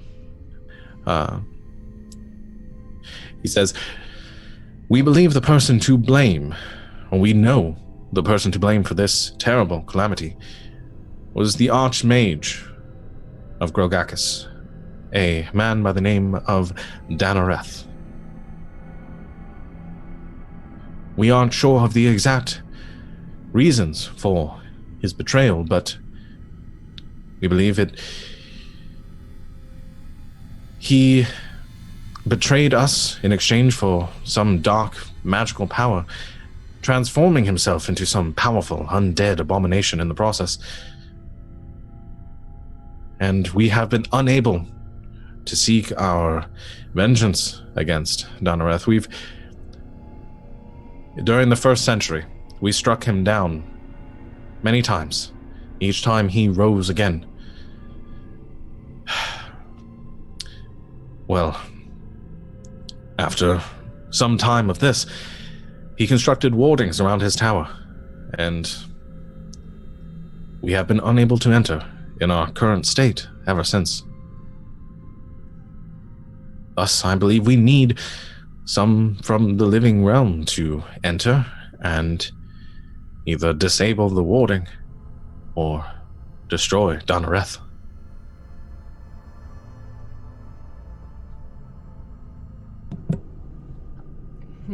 I would like to perform an insight check. Sure. You can get a real one now, or a non-disadvantaged one now. Great. Submit. Don't suck, don't suck, don't suck. 13. Slowly getting tired. 13. You don't have any indication that he's been deceiving you. His strange mannerisms are difficult to read. Sounds about right. Well, what do you guys think? So you just need us to go in there and disable the ward? And kick a guy in the leg? Yes, I believe that would take care of things. Only in the leg? Well, I think that's something that we may be capable of, but when you fought him before, did it take all 9 of you to put him down? No. Well, when the 9 of us were united against him, it was a rather simple task. However, as I said, he has some means of returning that we don't quite understand. Sure. Would any of us have heard of some being like that has a way of returning from death? Make a proficient in Arcana. Can make an Arcana check. Would I maybe know something about this with religion? Sure, I'll give you religion. I have the Arcana. 16. Whoa! 26. 26, 16. Okay. Sebastian, with a 16, you know that there are a lot of undead creatures that have the ability to return from death. Thus being undead. I think you know this, or you recognize this, and also Cordelia, you understand these entities that you are speaking with are revenants, which do also have the ability of returning from death as well. So it is possible that this other entity is also some form of revenant, able to return from death. There are lots of other creatures that are able to return from undeath too, from zombies to liches. So, but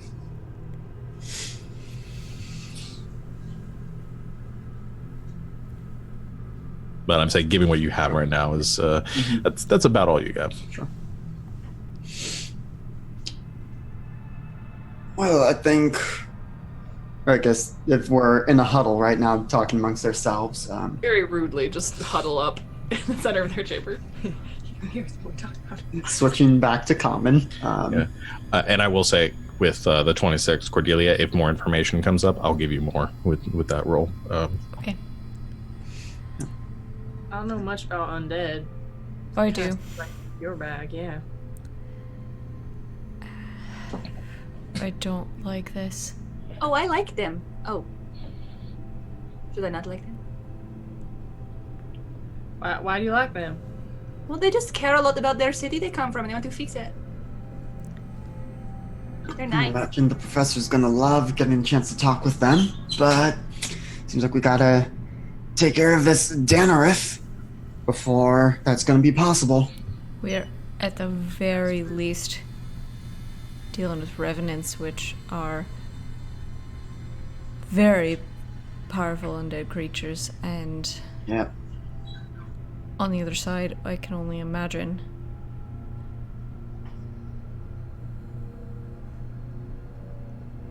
I don't like this.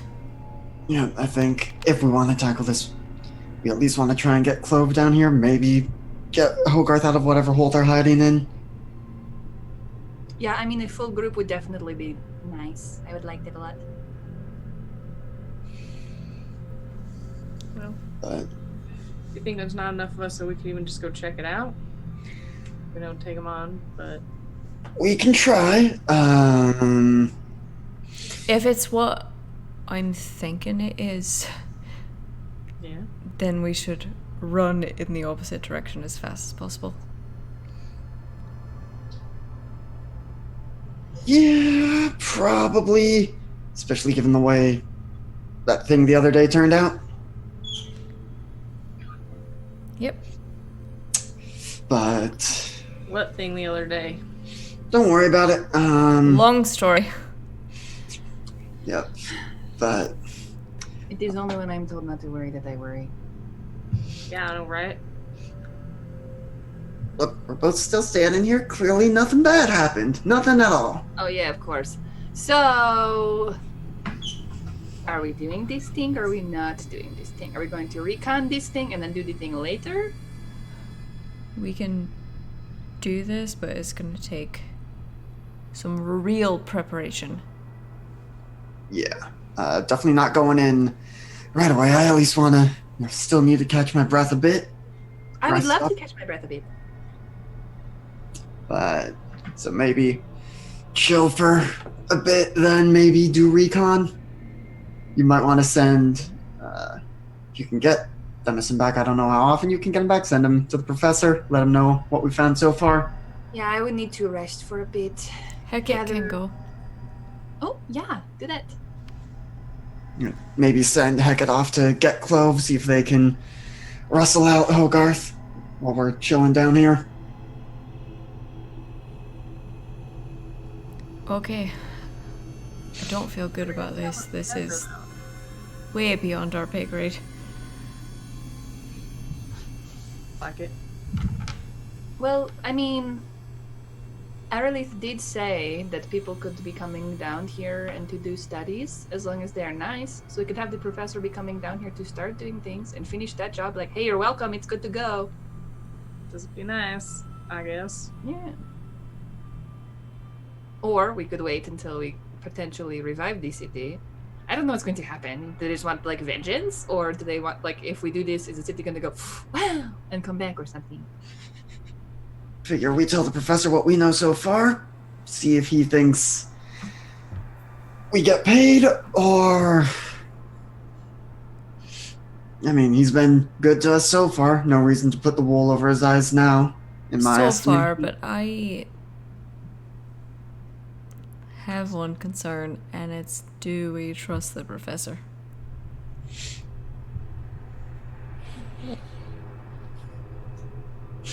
I don't know, he was scheming up a storm with a key. Guiomar seems to not have any problem with him. Yeah, and I mean, trust him in what way. Gilmore That, also seems to be a monster in a fountain that we find and talk to for a few minutes, so... But yeah, he is like telepathic, right? Is he? I think so. How do you know? Talks to us in our minds. And you trusted him for all of, what, 5 minutes? Well, he never killed us, so that's nice. In 5 minutes, but... I came back another time and it was like 30 minutes, so like 35 minutes. While we're talking, it's like Elrith and Co. Are they just like watching us? Yeah, you're just standing in the center of all of them, and they're all just staring. On dead stairs. What? Yeah. What are we gonna tell these guys? We gotta tell them something. I want to We're do gonna it. help them? I want to help them. yes, but maybe we wait until Craig finishes cooking up some of our new toys. Well, yes, of course. I like that idea. So it'd be at least a couple of days, and I imagine for these guys, they've been here, what did he say, 5 centuries? A couple more days isn't gonna kill them. Word choice. Get it? Get it? Because they're dead. I think I gathered as Okay, much. good. I don't feel good about any of this. One day we'll take you to a nice underground cave. It's not even the Awesome. cave, it's just... There's a lot more people in a cave than I would have imagined. You all That's seem to be very trusting of people we find in a cave. Helping someone has nothing to do with trust. It does when it puts the rest of us in danger. Well, then we can always leave the danger. I just want to find out. I want to try to help. Leaving the danger depends on the danger, Baylor. Yeah, it's true. But we've been doing good so far. Have And what we? else are we going to do? What else are we going to do? A lot of things. There's a dragon attacking the city. There's But we're not. We already said we weren't going to go after the dragon. total discord and mayhem happening above us. But what can we do about that? A lot, and I pitched a lot of ideas before, but if you all want to hang out in a cave with some weird skeletons and think that's the best course of action, I think there are some people here that maybe have been misunderstood for a long time and need some help. what does that have to do with me? Well, they asked us, and I want to do it. Also, there might be some really interesting things in that tower, and I want to see what they are. Yeah, I mean, we could ask them maybe. And What does that have to do with me? Well, I guess fine. If you don't want to do it, you don't have to do it. I'm just saying I want to do it. I'm not saying you have to do it. Jeez. Yeah, basically. Pilar gets all pouty. I was just You saying. all are putting us in a lot of danger we don't have to be in. Okay, look, here's how I see things right now. Let the professor know what we found, see if he can, start doing something, talking to these guys. Uno momento.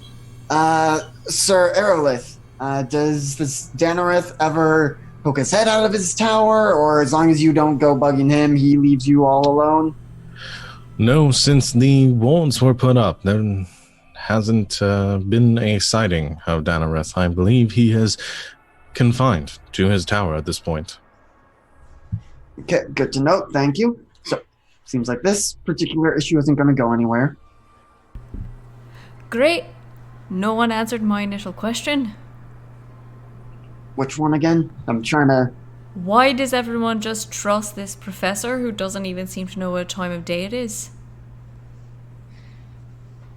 Trust in what sense? Just generally, or that he's not, secretly reporting to one of the families? Because we already know he's got contacts. That's how we got in touch with him in the first place. I trust that he's going to pay me for doing the thing that he asked me to do. And that's as far as I trust him, and that's as far as I need to trust it. And what are you going to do with that money when there's no one to take it? When who what? When there's no one to take it. When the city is destroyed, when the heads of the families are gone. Well, I don't see a way to fix the city, so I'm going to idle my time the way that I can. And the city will fix itself, or I'll go somewhere else if I have to. The world is quite large. We don't have to stay here. Yeah. I want the city to be fine, but I don't see a way to fix it.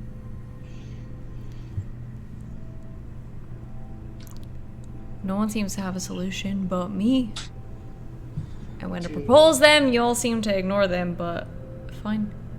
Wait, are you talking about this solution of having your family come out of the word work and, take over or something? I'm talking about doing something other than wander around in caves.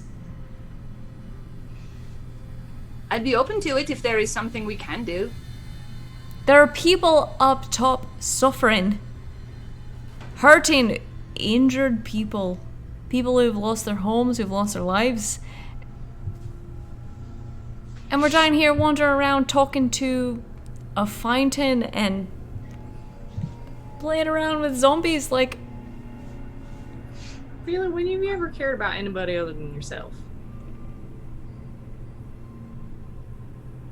I'm having a hard time believing that you actually want to help other people. I'm sorry, but...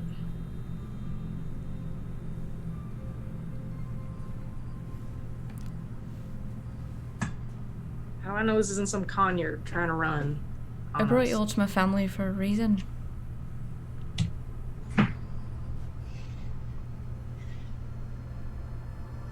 I told you the truth. I brought you to my home. Brought you to the healer I know the best.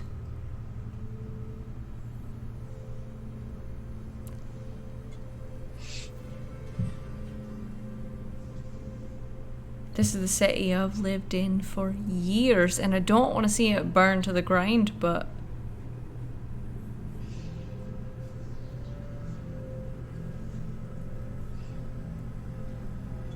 Cece, I get your frustrations, I do, but... And I want to help people in the city too, but at the same time, I don't know what we can do, I'm just... Mostly what I'm good for is knocking heads in. And that might help a little bit, but we just don't have the kind of pull to put the city back together. And as I said this morning, I'm just looking for something to do right now. So, yes, we can get out of this hole at the end of the day, see if Heron's figured something else out. But right now I'm just doing what I can with what's in front of me. But if you have ideas, I'm definitely willing to listen.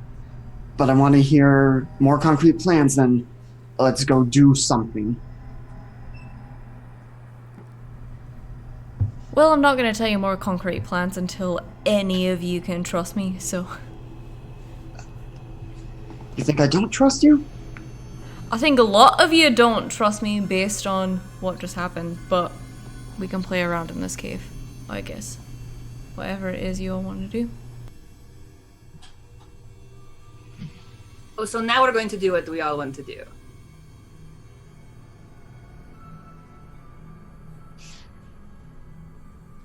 I think we've been underground too long. Think we let these lords know that we're definitely considering it, but we have other business to attend to. And we head back topside, get some fresh air, get some sunlight, get some food. I need to go visit Abuela. I told her I would visit her today and prove that I'm not dead.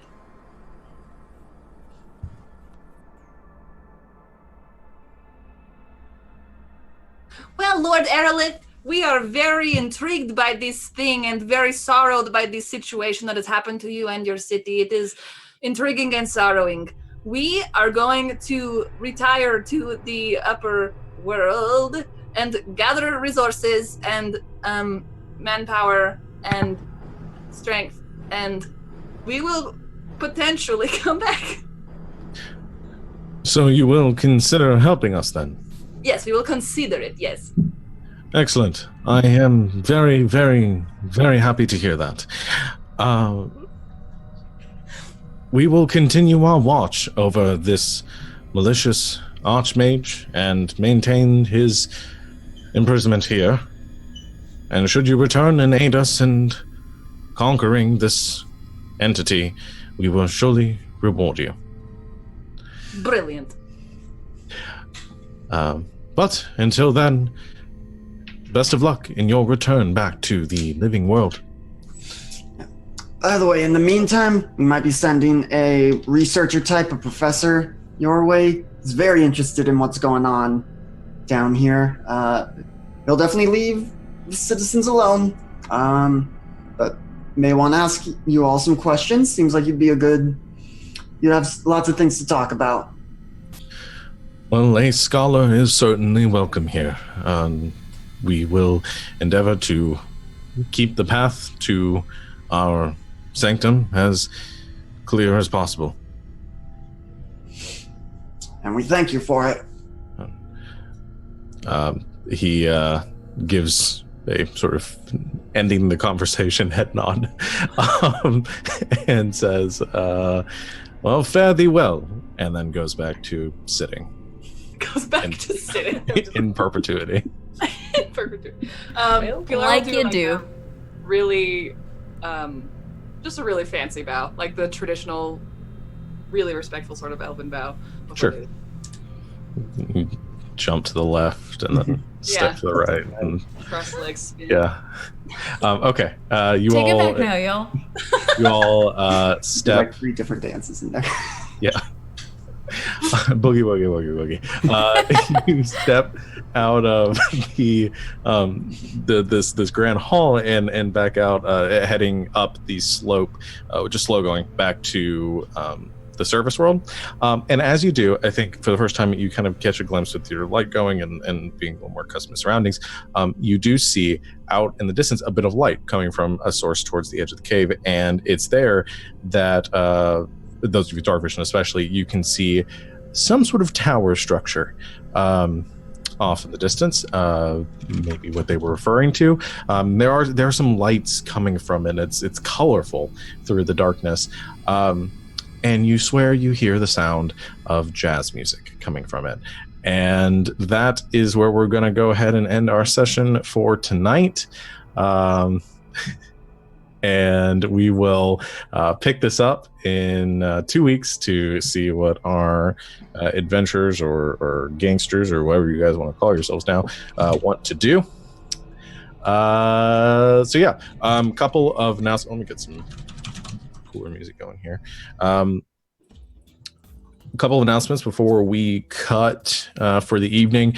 We have some. We don't have a Wild Space this next Monday, but we will be coming back in 2 weeks. Again, keep plugging our season 2.